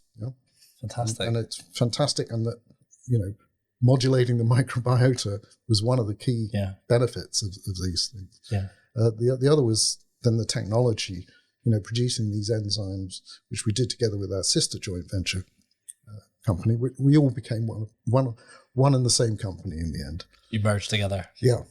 So the technology was advancing rapidly. So, enzyme, we could choose different types of enzyme, optimize those enzymes, produce them, at the right scale and efficiency and all that kind of stuff. So this sounds like it was a catalyst to help propel your career forwards. Yeah. Yeah. So talk to me then about how you eventually became the chief scientist at DuPont. Okay. Right. Because that's the most senior scientific position in the company, right? Yeah. Well, scientific, you're senior scientist. Yeah. Absolutely. Yeah. But the just to correct, a small point of correction there. Sure. I was chief scientist or chief scientific officer for Danisco. Yes. DuPont acquired Danisco. Got it. And my title was changed to chief scientist because chief scientific officer actually has a legal connotation. Yep. Right. So instead of board representation. Chief scientist of the business for nutrition and health. Got it. So I need to be specific about that. Got it. Because that was one of the businesses of DuPont. Got it. I understand. Somebody else was chief scientist for DuPont. Right? And the chief scientist... the DuPont Nutrition and Health business was a very substantial business. How substantial? I can't give you numbers. Okay. Very, very big. Okay, got it. No, I think it's important we talk about the journey to that position. Okay. Because there'll be learnings in there for people that listen to the podcast as well. Okay. Yeah. And then we'll get into the subject of microbiome in detail. Yeah. Okay. Yeah. So, so clearly, this was a great success. Yes. Right? And I was still working in the joint venture company when I think I'd been there about 4 years. So it was 4 years in the Netherlands, 4 years. And there were great things that came out of that during the Netherlands as well, actually. But I won't have time to go into that. Yes. Moved back to the UK, 4 years in the UK, and then I was asked to head up the corporate research centre in Finland for Kulta, which was a great honour. And I went to my wife in trepidation. Yes. I'd fancy moving to Finland.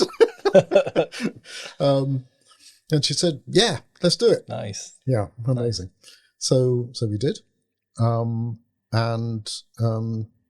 the Finnish Research Centre, called the Technology Centre as it was called at the time, was a fantastic place with really, I think, some of the most outstanding scientists I've ever worked with, actually.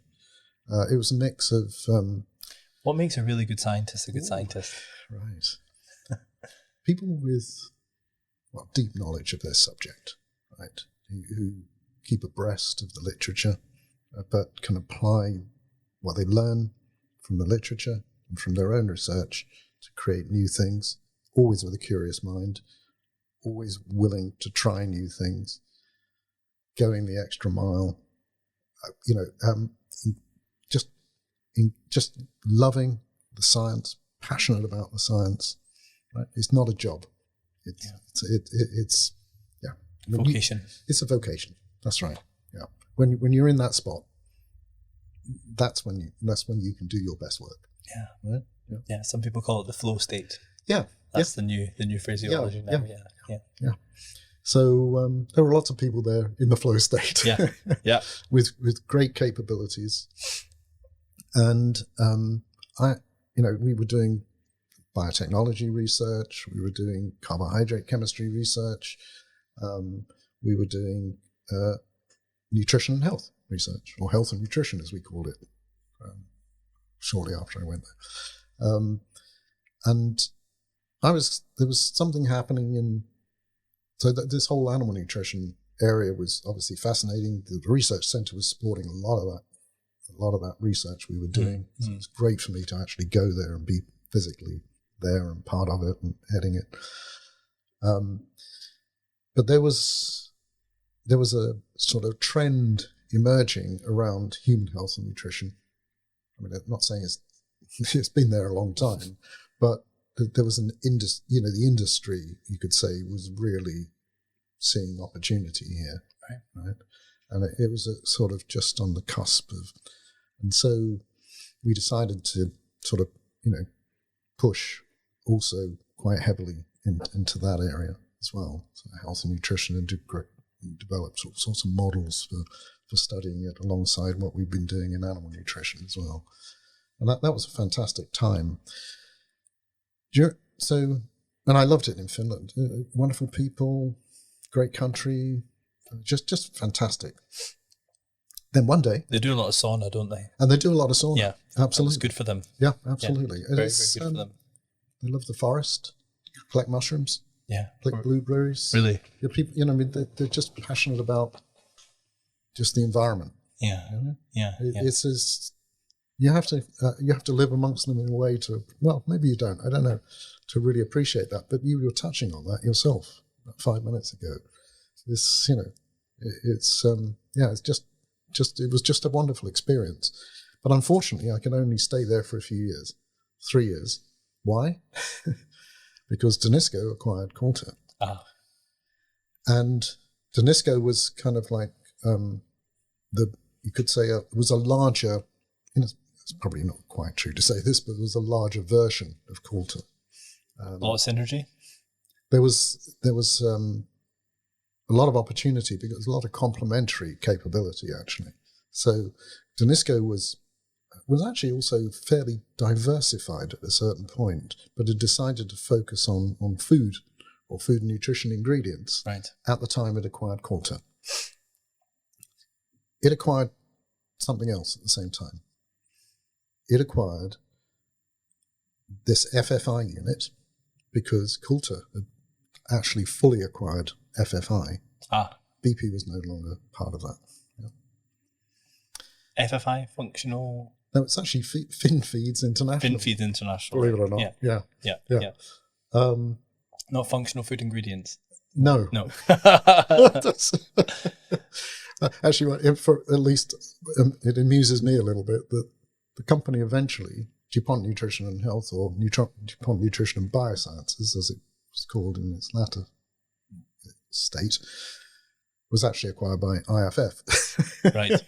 So, which is where it is at the moment. Indeed. So from FFI to IFF, in a sense. Yeah. Well, I'd left the company before that, actually. But anyway, Danisco acquires Coulter. I'm asked to move to Copenhagen, where the headquarters is. But I was saying they acquired this FFI unit, and they acquired half of a joint venture with Eastman Kodak called Genencor International, right? Got it. Which was our enzyme technology unit based in South San Francisco. We're talking about that. And eventually we were able to bring it all together. But when I went to Copenhagen, I went there to become the Vice President of Innovation Biosciences. So trying to stay on track with the question you asked me, which was a fantastic honor, privilege, opportunity, because now I was now heading up an organization. I think it was about 150 scientists and technicians in multiple locations, different labs. So it's starting to become a more complicated job, actually. How did that work? Did you get given a set of objectives from your boss and you said, right, here's my budget, here's my team, here's how I'm going to deliver? Or did you say, right, here's what I think we can deliver with the people and the capabilities and that kind of thing? Yeah, well, because it's an evolution in the sense that, it didn't all, it was, the elements of it were in place when I was asked to head it up. Right. So, so that there was a continuation, but of course there was also, when you do an integration, you sort of make a new strategy in a sense, because now you need to use the different elements in the optimal way. But this was a great job. So now I'm a vice president, Innovation Biosciences, traveling a lot now, remembering not to do back-to-back overnights.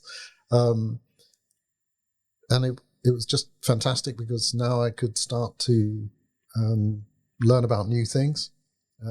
But my one, you could say that there are two passions in my life: enzymes and microbes. Right? I was still on the enzyme track at the time, and it was just fantastic because we had a fantastic group in our new home, which we had a fantastic enzyme development group there, that we were now able to combine with our FFI unit. Eventually, when Genencor International became fully part of Danisco, this was all pulled together into a powerhouse of enzyme development, particularly for agri-food and beyond.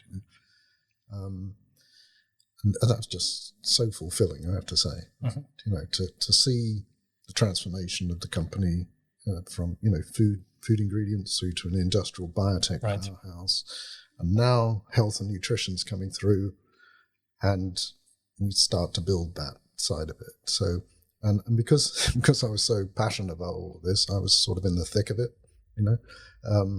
I had the opportunity to work in the corporate venturing unit for a little while. So that was working with startups, really investing biotech startups primarily. Yeah, investing in biotech startups. So when you were part of the investment teams, then maybe you weren't part of the investment teams, but what were you looking for in opportunities? So what made them stand out? So I'm always looking for. You always have to you always have to make sure there's a business opportunity, right? You can't do any of this if it's not a business opportunity. But the other thing you have to look for is how does it fit strategically? So corporations invest strategically. Venture capitalists invest purely for financial reasons, but I'm sure they enjoy it and the technology and everything as well. But you know that very well. Yes. So corporate venturing units have a much more strategic focus on the things that they're looking for. How does it augment what they have, and how does it support their strategy? Right. And so for me, it was always, of course, at the end of the day, my role was really about assessing the technology and whether we felt that it could deliver. Yeah. Yep. Because I was the sort of lead scientist in the team.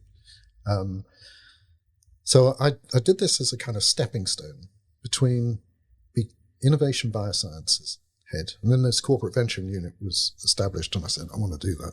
And so I did that, and then moved into what we call technology and business development as the VP there.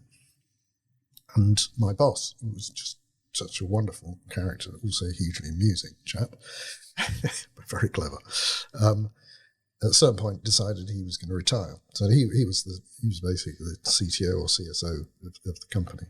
And at a certain point, he reached the age where he felt he'd like to retire. And, I was asked, would I like to become Chief Scientific Officer? There was something else in between, which was, so we were pushing hard on biotech and health and nutrition. And so the health and nutrition was coming up as well in the company. And I was really supporting that very strongly. And because that was a strategic direction, I think that was possibly one of the reasons I was asked to take on the position, which I occupied for 11 years, actually. Can you tell me about the journey over those 11 years? I know you can't go into anything confidential, but how did the technologies change? How did your exposure to microbes sort of increase, that kind of thing? Yeah, so there are a couple of things. So the technology is always advancing. You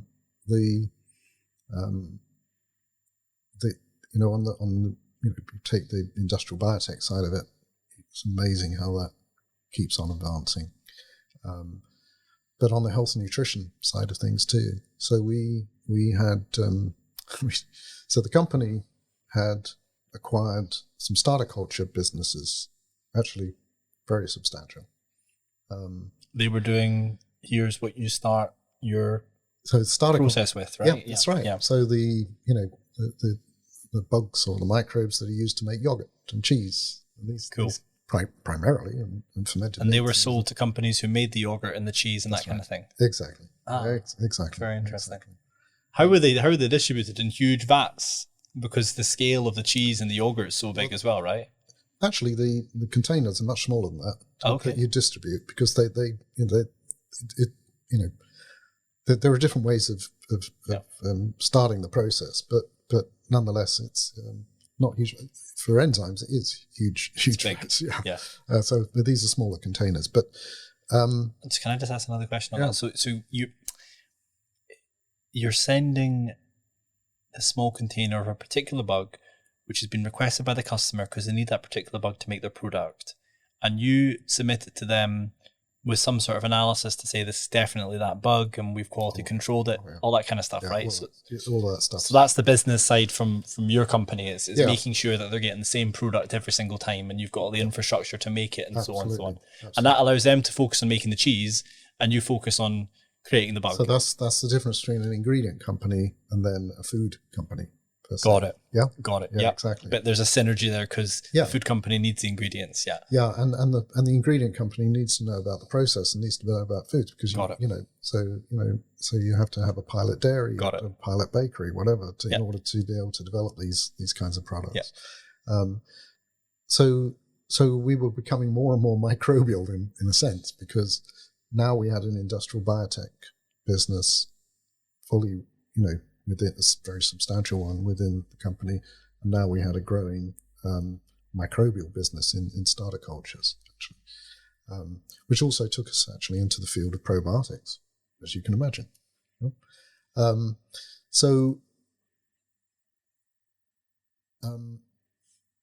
What I focused on for that, you're talking about the 11 years. Yeah.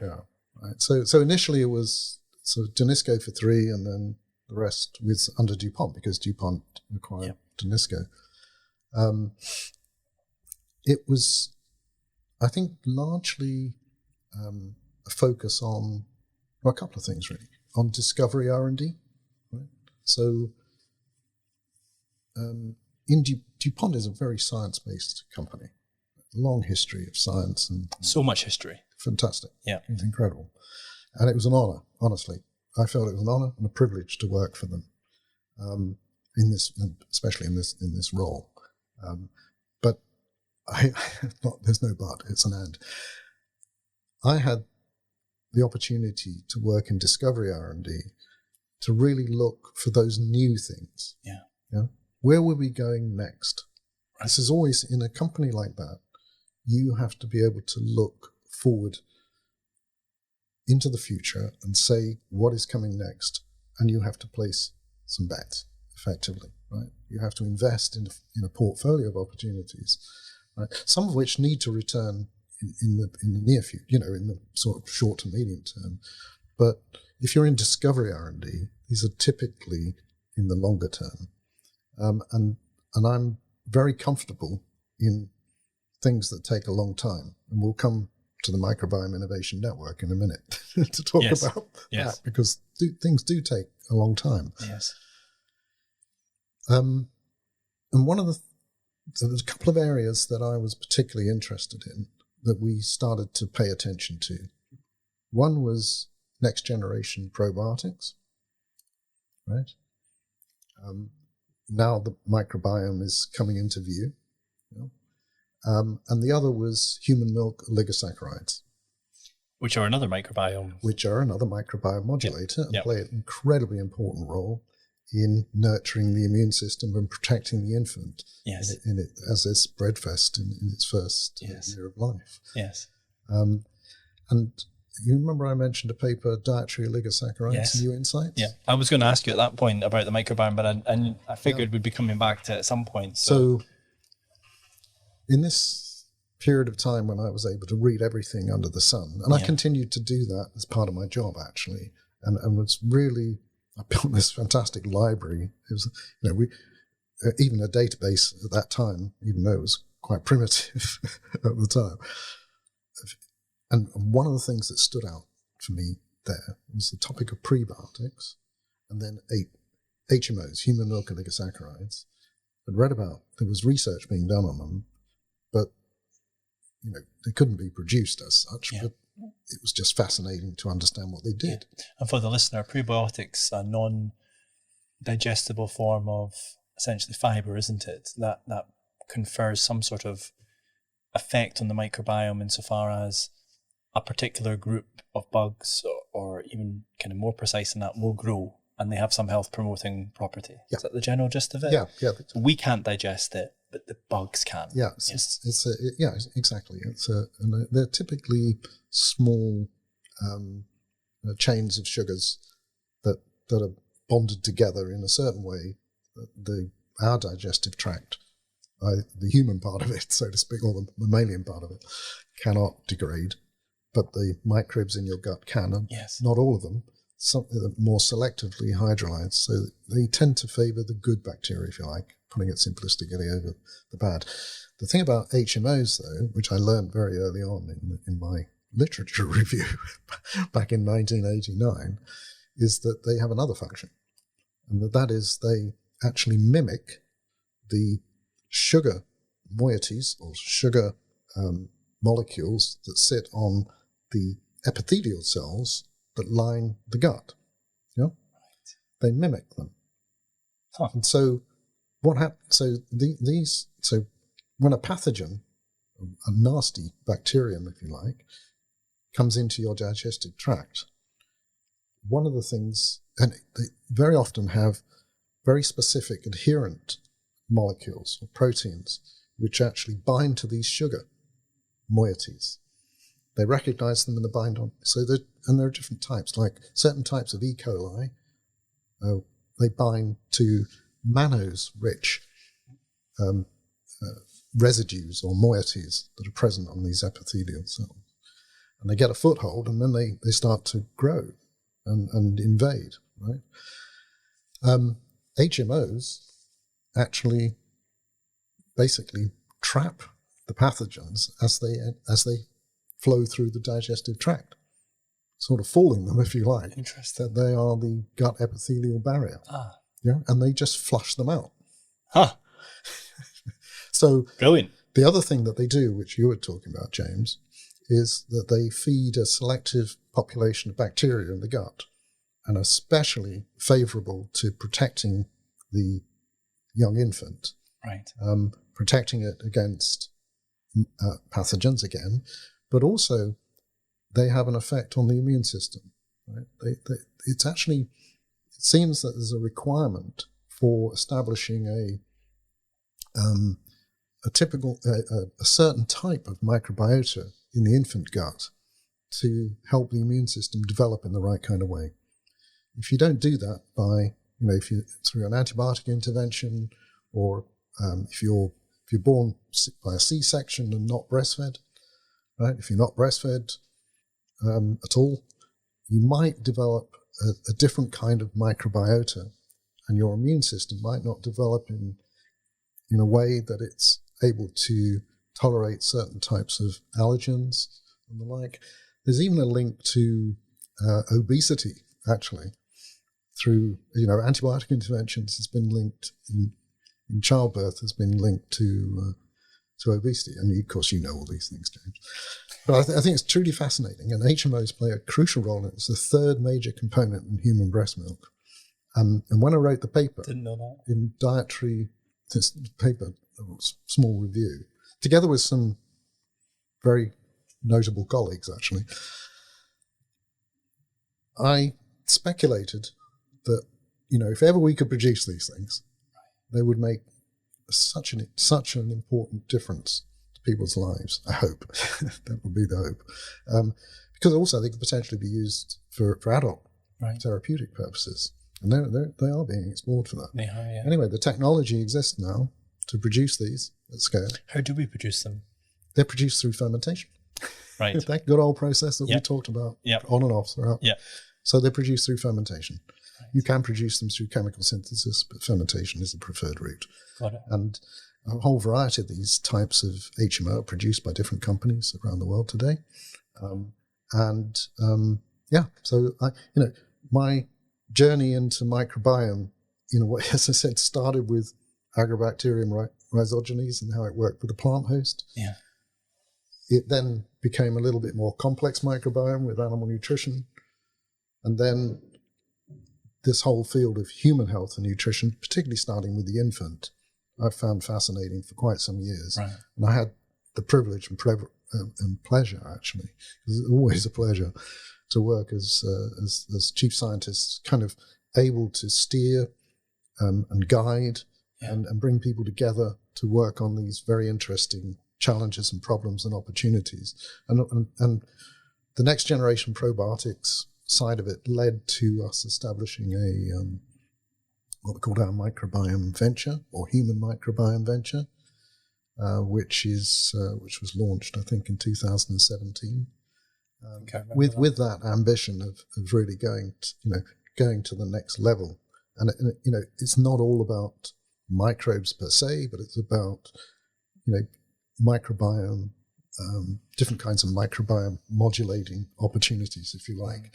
I can't say much more about that, but again, it was again a great pleasure, and I'm really proud of the fact that we established that unit. Actually. When you say next generation probiotics, what does that mean versus sort of the older generation? It means actually looking at taking the new tools of discovery, right, to find out which of the microbes. So probiotics have developed, in a sense, from the dairy industry originally, right? So the lactic acid bacteria type probiotics. Yep. But next generation probiotics could be anything that actually confers a health benefit that is based on what I like to call microbiome science, and that we have published together, James, in our strategic roadmap. Indeed. On this topic. So today we can talk about microbiome science. Yes. And this is what your podcast series is all about, of course. Indeed. I think this is it's a long journey. It will be a long journey, but certain milestones are being hit. Everything takes possibly twice as long as you think it will. Yep. Because there are always hurdles. There's so many difficulties and challenges. Indeed. But the microbes that live in us and on us play such a profound role in our health and in disease. It's a balance, of course. There are opportunities here to really significantly affect new therapies and prevention of disease, to bring new. I mean, another thing that I often think about and I'm very interested in is how do you use nutrition in a more therapeutic way, right? Alongside drug therapies and the like, because there's so much evidence that nutrition, which obviously impacts the microbiota, there's plenty of evidence for that, but nutrition can actually improve the outcomes from therapeutic treatments. Yes. Right. So use them hand in hand. Indeed. And this is moving more back into your space. Yes. Not really. No. You not so at all. I think you've had so much exposure to the different types of microbiome technologies. You've got an incredible broad understanding, I think, of all the various different types of microbiome therapy. And we're going to get onto that now, I think. But I just want to ask you a question. Do you think that maybe we should be describing nutrition slightly differently? And you have nutrition for you, and then you have nutrition for your microbiome. Yes. Yeah. And given that we can't digest some of the things that we put in our body, but the bugs can, maybe there's a different way of thinking about nutrition. This is for you, this is for your microbes. I don't know. Early concept. yeah. And of course there are,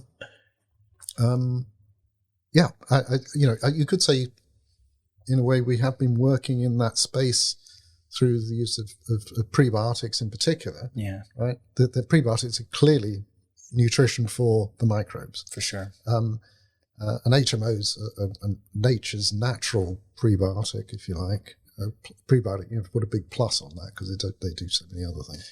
Can we get HMOs now off the shelf? Yep. Or we can, yeah. Yeah. I think you can just go on Google and get put it in. And Yeah. You can actually. Because one of the things about the probiotics, I guess, is that the old generation probiotics, the lactobacillus, just as an example, the bifido, they've not really kind of done it, from a kind of health promoting effect type analysis. Right. So, and I know exactly what you mean. Yeah. But I think you you have to take a step back and ask yourself, have I actually done that analysis? Have you done that analysis, James? Of every single study? Yep. I have not. Or even of studies that were done at good clinical practice level versus other kinds of studies. Maybe products without studies. Right. So I think it's really important to consider that not all probiotics in the market are the same or have the same sort of scientific basis or documentation associated with them. Right. So are there lots of companies though manufacturing, distributing and selling the same strain but for different things with different levels of evidence underpinning them based on what they've generated? To some degree. Yeah. But there can be different quality of the strain based on how it's produced, how many viable ones are in there, the stability, that kind of thing. Yeah, and there are many companies doing this. But I would ask you to look and pay attention to the different types of products and the different level of scientific documentation backing them. So it sounds like what you're saying is, and push back on me, some probiotics you believe have a robust enough evidence base. Yeah. But they're not drugs because they're not for the treatment of a disease. Exactly. They just promote some sort of health benefit. And what kind of benefits are there? Well, I think antibiotic-associated diarrhea is one area where I think there's a meta-analysis out there. There is. Which is quite compelling. Yeah. So that's just one example. And to be fair, if someone said to me, James, what probiotics should I take? And I say, well, depends what you're asking me to take it for. If you've had a course of broad spectrum antibiotics, or you've had diarrhea as a result of some sort of food poisoning, or as a side effect of something else like antibiotics, I would say you should try a probiotic, particularly one that contains more than one strain. Yeah. And I'm aware of the evidence you're talking about, actually. I guess one of the criticisms of the probiotics industry more generally, it's not a specific criticism for me, I think it's more just in common parlance, is there's very variable quality in terms of the evidence, but also quality of the product because there's less stringency. This is unfortunate, but it is the case, and that's why you need to look at the evidence and the companies producing the high quality products with a lot of scientific documentation relative to those that might not be doing the same, right? And shelf life stability and all those kinds of things are crucially important too. Do you think that you have to speak in broad terms, I think, because I'm conscious you might be conflicted in some respects because of what you did previously, but some of these companies might transition from the probiotic product to the live biotherapeutic product, which is the medicinal product that has to be run to GCP, so good clinical practice, probably some sort of statistical significance with a robust set of endpoints. This will be where you'll see the ones that are serious about the science actually move ahead of those that have not done the science or have limited science to support their products. Got it. Yeah. But I think that, there are a number of cases. I go back to the infant, for example. Yes. There are studies, you asked me about, antibiotic-associated diarrhea is one example with good meta-analysis. We know that you require certain types of microbes as an infant, right, in order to be able to utilize those HMOs, right, and establish this. Actually, it's interesting because the infant has almost a dominant microbiota, or a microbiota dominated by certain bifidobacteria, actually, for a period of his life. As breastfed infants. Is it called B. infantis, something like that? Bifidobacterium longum subspecies infantis is actually one of those microbes, absolutely. But there are others. Yeah. But there's an example where we know that there are certain lactic acid bacteria that actually provide that kind of benefit. There are lactic acid bacteria that are used as probiotics already, actually, with mother-infant. Right. Where in fact there's quite a long-term study in New Zealand on the effect on atopic dermatitis. Cool. Yeah, in a cohort there. They had reduced incidence if they were taking the probiotic. Very significantly. Yeah. Like 40%, almost 40%. Wow. Yeah. So, there are a number of examples of good studies. Yep. Good products, yep. good companies. So I would actually even request that those that are kind of sometimes, and you're not being here, James, I know that, but some are sometimes dismissive of probiotics when they haven't actually assessed the evidence as such. Yeah. Yeah. Oh, for sure. Yeah. 100%. Yeah. And one of the great things about this podcast is I speak to people with different views. Yeah. Yeah. I'm really happy you're pushing back a little bit. And it's going to be good for the listeners to hear as well. Yeah. So there's a request and ask to explore more in the way of evidence. And I think in some respects, it's our job to make people aware of that. Mm. And it's our job, my job as a host, to make sure that we have a balance of opinion relating to these really, really important topics. So I think it's brilliant. So let's talk about the KTN. Yeah, fantastic. Because you've sort of retired, but you keep them very busy. You're also an entrepreneur in residence at a university helping entrepreneurs, right? Yeah, or budding entrepreneurs. Create companies and help take innovation from the academic setting into a viable business, essentially. Yes, yeah. So the way I like to put it is I retired from full-time employment at the end of 2019. Yeah. And now I do a number of things. Principally, I'm chair of the KTN, which is Knowledge Transfer Network, if those out there don't know what that is. KTN, Microbiome Innovation Network. Yep. And we've been running for, 3 years, I think now? Roughly. Actually, almost. Yeah. That's one of the things I do. And then the other is the Royal Society Award to be an entrepreneur in residence at the University of Exeter. You enjoying that? I'm enjoying that immensely. Yeah. I enjoy both things, actually, a lot. So I'm sort of semi-working, not semi-retired. Yeah. And still immersing myself in science, which I love. It's fantastic. And so I became chair of this, what we called the special interest, or the KTN called the Microbiome Special Interest Group back in, I think it was the end of 2019, we launched it officially. And James, you were part of that and have been on the advisory board. We have many members on our advisory board, actually. We have very good people from industry and academia. And the KTN really gave us the opportunity to bring the industry voice to the research councils, really around this topic of the microbiome. That, in a nutshell, is what we've been doing. So, and for the listener, the research councils are government-funded institutions in the UK. Yeah. Who deliver funding for researchers. Exactly. Is that the essence of it? That's the essence of it. Okay, good.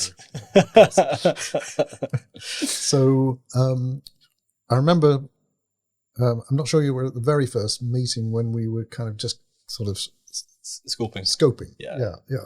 But I do remember having a conversation there where we felt that the science was pretty good in the UK. We weren't sure we were really delivering on the innovation. Right. Really translating that science into business.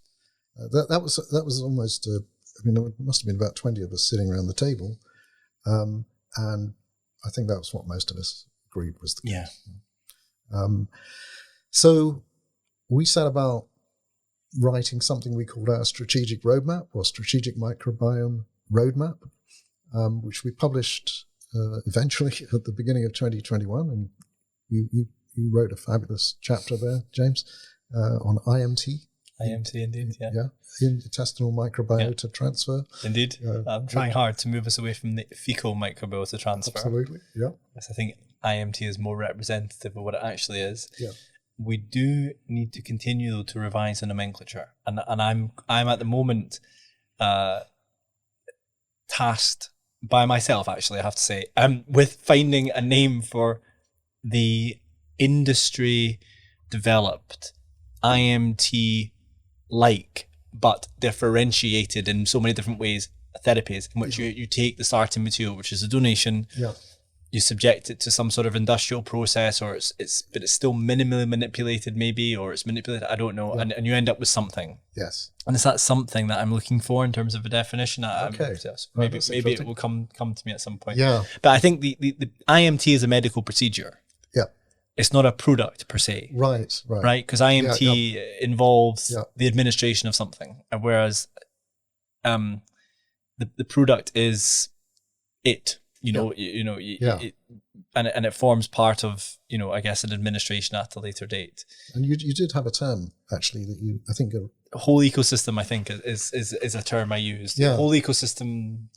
There was also donor derived, and there was also intestinal microbiome, medicinal product. That was the one. Yeah. All sorts of things like that. And I haven't yet arrived at something that I feel totally satisfied with, I have to say. Yeah. But it's an evolution.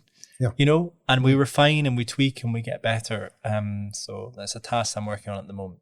Sorry, we realized we had good science in the UK, but we didn't have, I guess, look, put it this way. Nobody around the world was saying, right, the UK is just by far the best, everything to do with the microbiome. Yeah. That's it, isn't it? That's it. To capture it in a nutshell. Absolutely. And there's a variety of reasons for that. One, the research councils, perhaps then, less so now, because we're seeing good big ticket funding coming through, maybe didn't recognize the importance of the microbiome, and perhaps hadn't recognized how strong the UK was. Yeah. So that's one element. Another element is that there was a relatively less developed industrial landscape. Yes. And that industrial landscape relates to, I guess, the big players, big pharma, but also other large corporations who have interests in all the things you've been talking about today. It's been brilliant. Then you've got the maybe small to mid cap companies who are listed, and then you've got biotech, if you like. Yeah. And compare us to, say, France and the USA, we not strong. Less companies created, less funding raised, less assets in late stage development, all that kind of thing. So I think that is how we described it in 2019. Indeed. And 2020. Indeed. I do actually believe. So we need an update, don't we? Yeah. We do need an update because things have moved. They have. Right. So first of all, we published our strategic roadmap for the microbiome at the beginning of 2021. And I'm really pleased to say, and you've just sort of mentioned it yourself, really, that has been taken up very positively, right, by UKRI research councils, etc. We've got very positive feedback on what we described this landscape. Yes. We described all the opportunities, and we made certain recommendations. I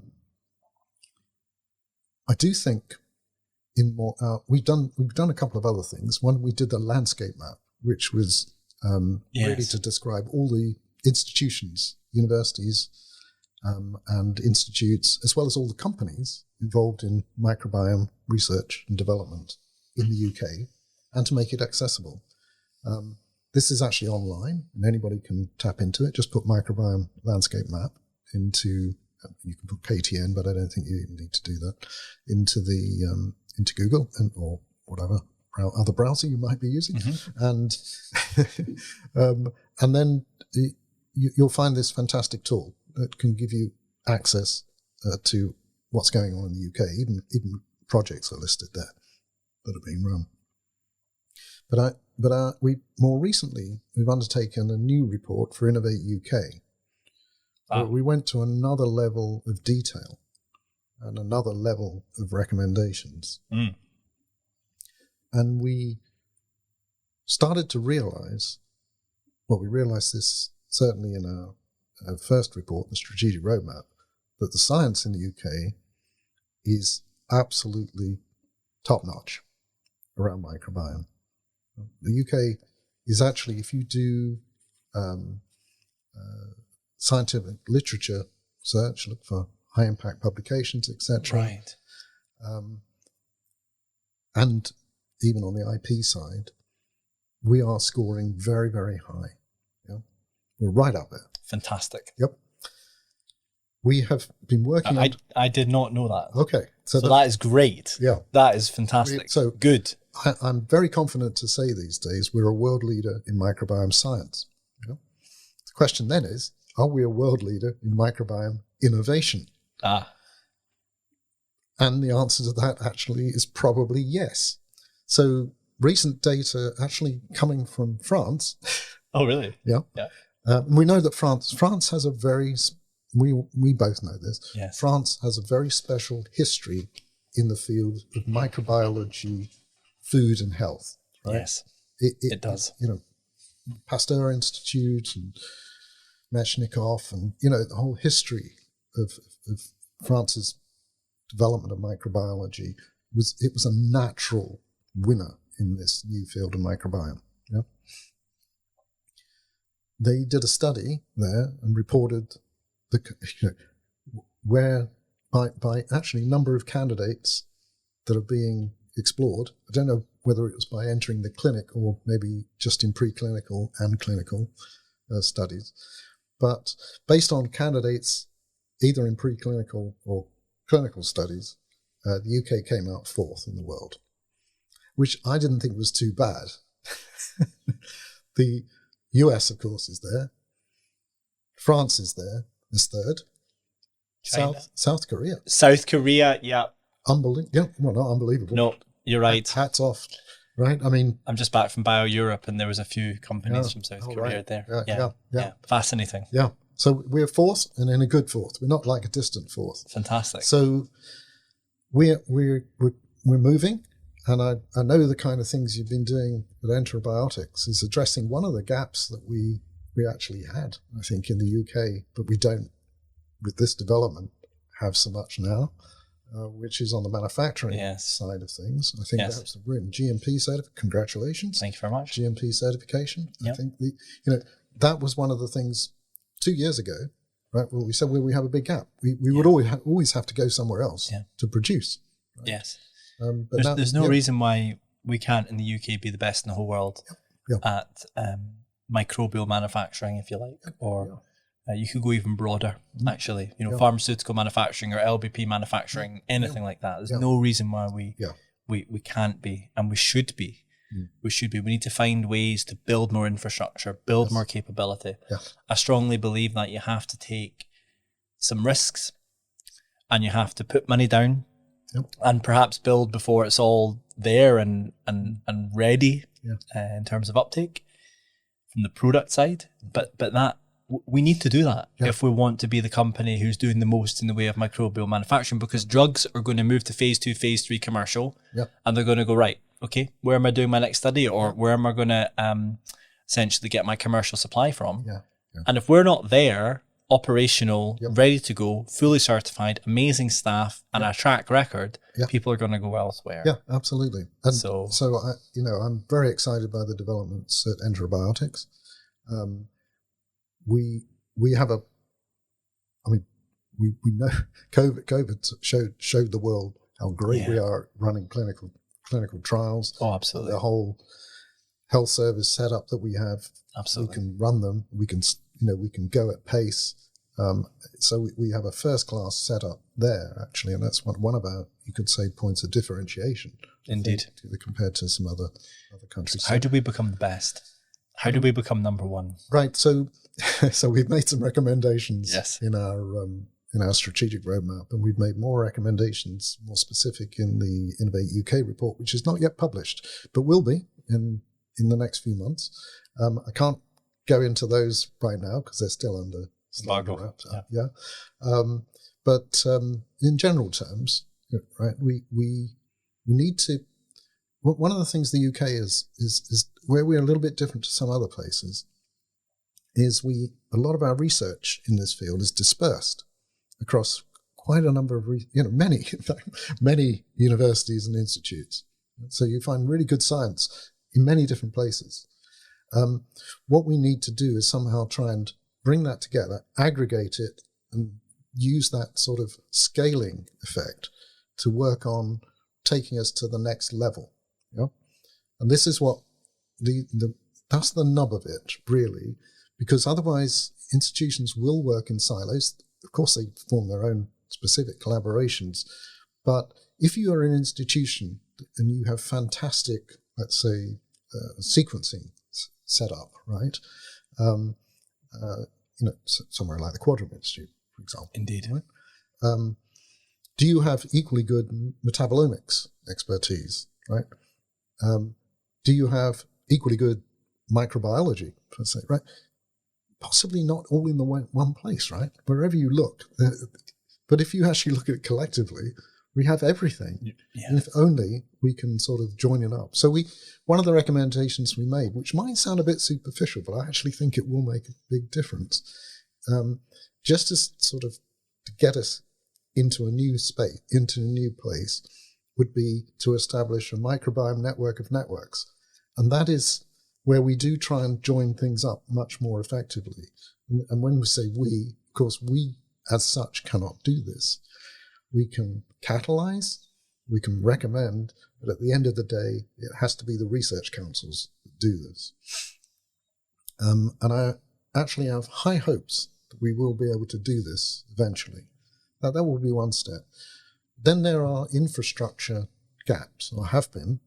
One was to have a GMP certified production facility for new kinds of live biotherapeutic product. Yep.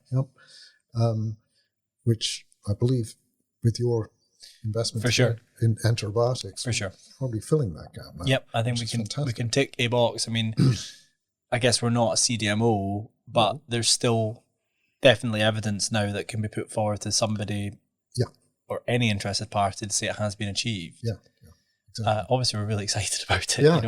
I think it is the first in the UK for an orally administered product that's been licensed by the MHRA, and we believe it's the most advanced facility of its kind in Europe. We invested in the state-of-the-art infrastructure because we believe in the future of the product. And we believe there's going to be increased demand. Absolutely. And we don't want manufacturing to be a bottleneck. We want to control the supply chain, control our own destiny. And a key thing for us is actually retaining the know-how and building up a huge library of carefully curated know-how. Right. Because it's that coupled with the harder IP in the form of patents that brings you to that microbiome center of excellence type level. Totally. So that's always been part of my vision, and I'm really thrilled that we've executed on it. And it's a special feeling going inside of a facility that started off as nothing and is now a living, breathing, GMP certified capability that will very shortly be manufacturing product that's going into patients and making them feel better. It's fantastic. Wonderful. It's fantastic. But we need more. We need more, and we need bigger facilities, commercial scale facilities. And if we're not going to build in a kind of CDMO capacity, there has to be, in my opinion, to really propel the UK forwards, incentives for companies who are going to make the investments into their own capability, which we want to do. That's another way of doing it. We want to do it in probiotics. We don't want the manufacturing to be elsewhere. And I certainly don't want to, I guess, under the auspices of enterobiotics, have to build manufacturing elsewhere. I want it to be in Scotland. Really badly. I'm sure you can tell in my voice. I really, really, really want it to be in Scotland. The investor base is aligned to that. But there really should be some sort of incentive for us to do it, because bricks and mortar is not typically what an investor wants to be putting the money into in a biotech company. They want the R&D, they want the data. Sorry, I'm taking us out of that. But it's important though, right? It really is important. So that's one area that's, with a big spotlight on it, where there's great advance, right? We're still not there yet as such. Yes. But there's great advance. Another area that we're looking at is the KTN Microbiome Innovation Network, advisory board, that is. Yes. Is biobanking. So, it's a combination of standards and biobanking. So, on the standard side, the field of the microbiome is still challenged by the fact that, sampling, sample analysis, reporting is still not standardized, right? Right. Yeah. So, and that's important because any of the steps could be, I guess, driving whatever difference there is between two different studies or Absolutely. two different. Yes. So if we're going to share, if we're going to actually be able to interpret this massive amount of data that's coming from these kinds of studies, collectively, in a sense, as a community, we have to be able to do things using certain standards. The other area, which I'm pretty excited about, is biobanking, where we'd like to do something, at least the concept is, we'd like to do something a little bit closer to what UK Biobank does for tissues on the microbial side. This would be cool. Yeah. And we're currently working on that. We haven't issued a report yet, but it's coming. Yeah. But that could, again, because you always have to look for, point of differentiation. What is it that we can do collectively, to give us an edge in a certain area? Yeah. And I think that could very well be one, because given the experience with UK Biobank, right, we can learn from that. Yeah. And that is UK Biobank is used globally. Yeah. Yep. It is absolutely a leadership position for the UK. Could we do something similar for microbiome biobanking? So would we have an institution established? Maybe. That'd be nice. We need, but we're working. Well, we need Wellcome Trust or BBSRC to hopefully write a big check. Well, if they're listening, guys, that sounds very important. Get that checkbook ready. No, but seriously, that's very interesting. So there's a precedent, if you like, not for microbial banking, but biobanking. Yeah. Well, there's lessons to be learned there, isn't there? Certainly. And that's probably a good thing going to these funding councils. Yeah, exactly. Yeah. Now, of course, the KTM Microbiome Innovation Network is not both. It actually covers human, animal, and plant. So we're rather ambitious here in that we'd like to be able to bring all up.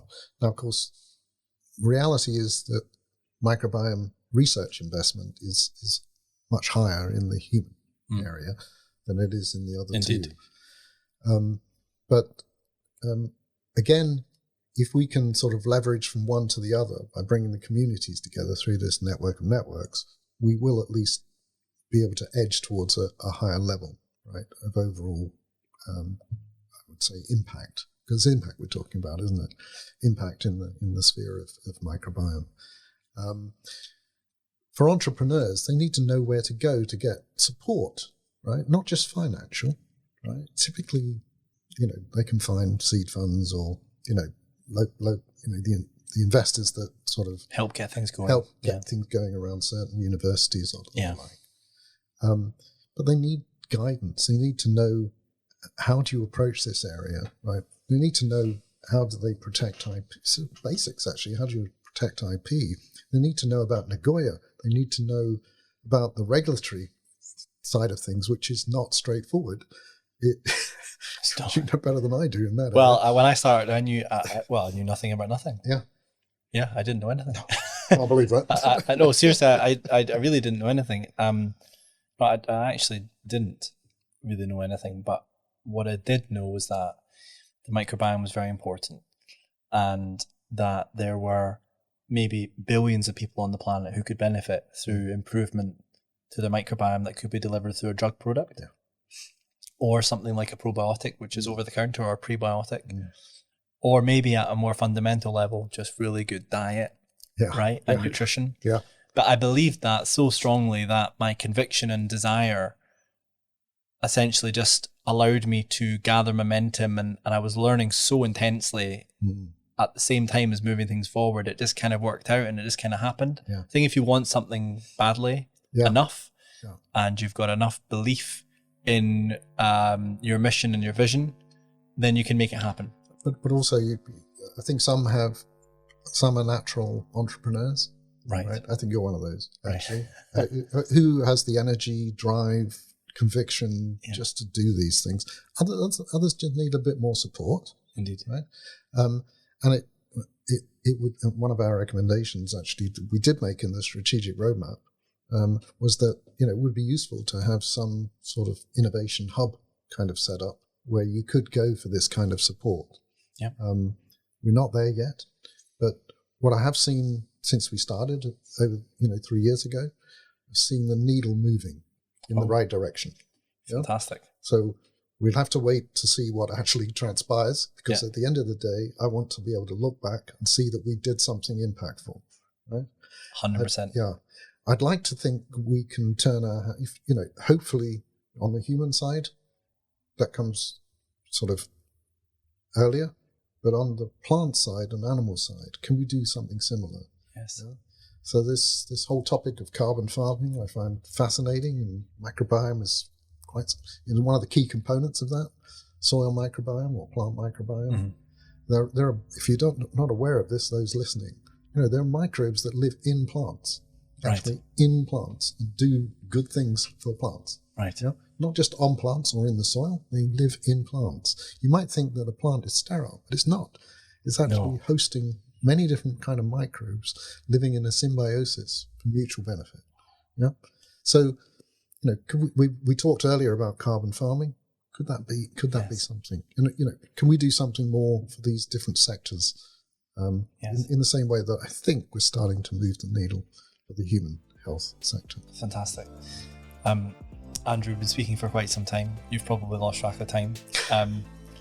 It'd be great to get you back on, maybe once the report's been published. Mm-hmm. We can talk more about the future-looking aspects. Yeah. Sound good? Yeah. All right. Well, we can leave it there, and I want to thank you for your time. It's been a pleasure. Really, it has. It's been. Thank you very much. For me too. Thank you very much, James, for inviting me on. It was great talking with you. Thank you. Fantastic. Cheers.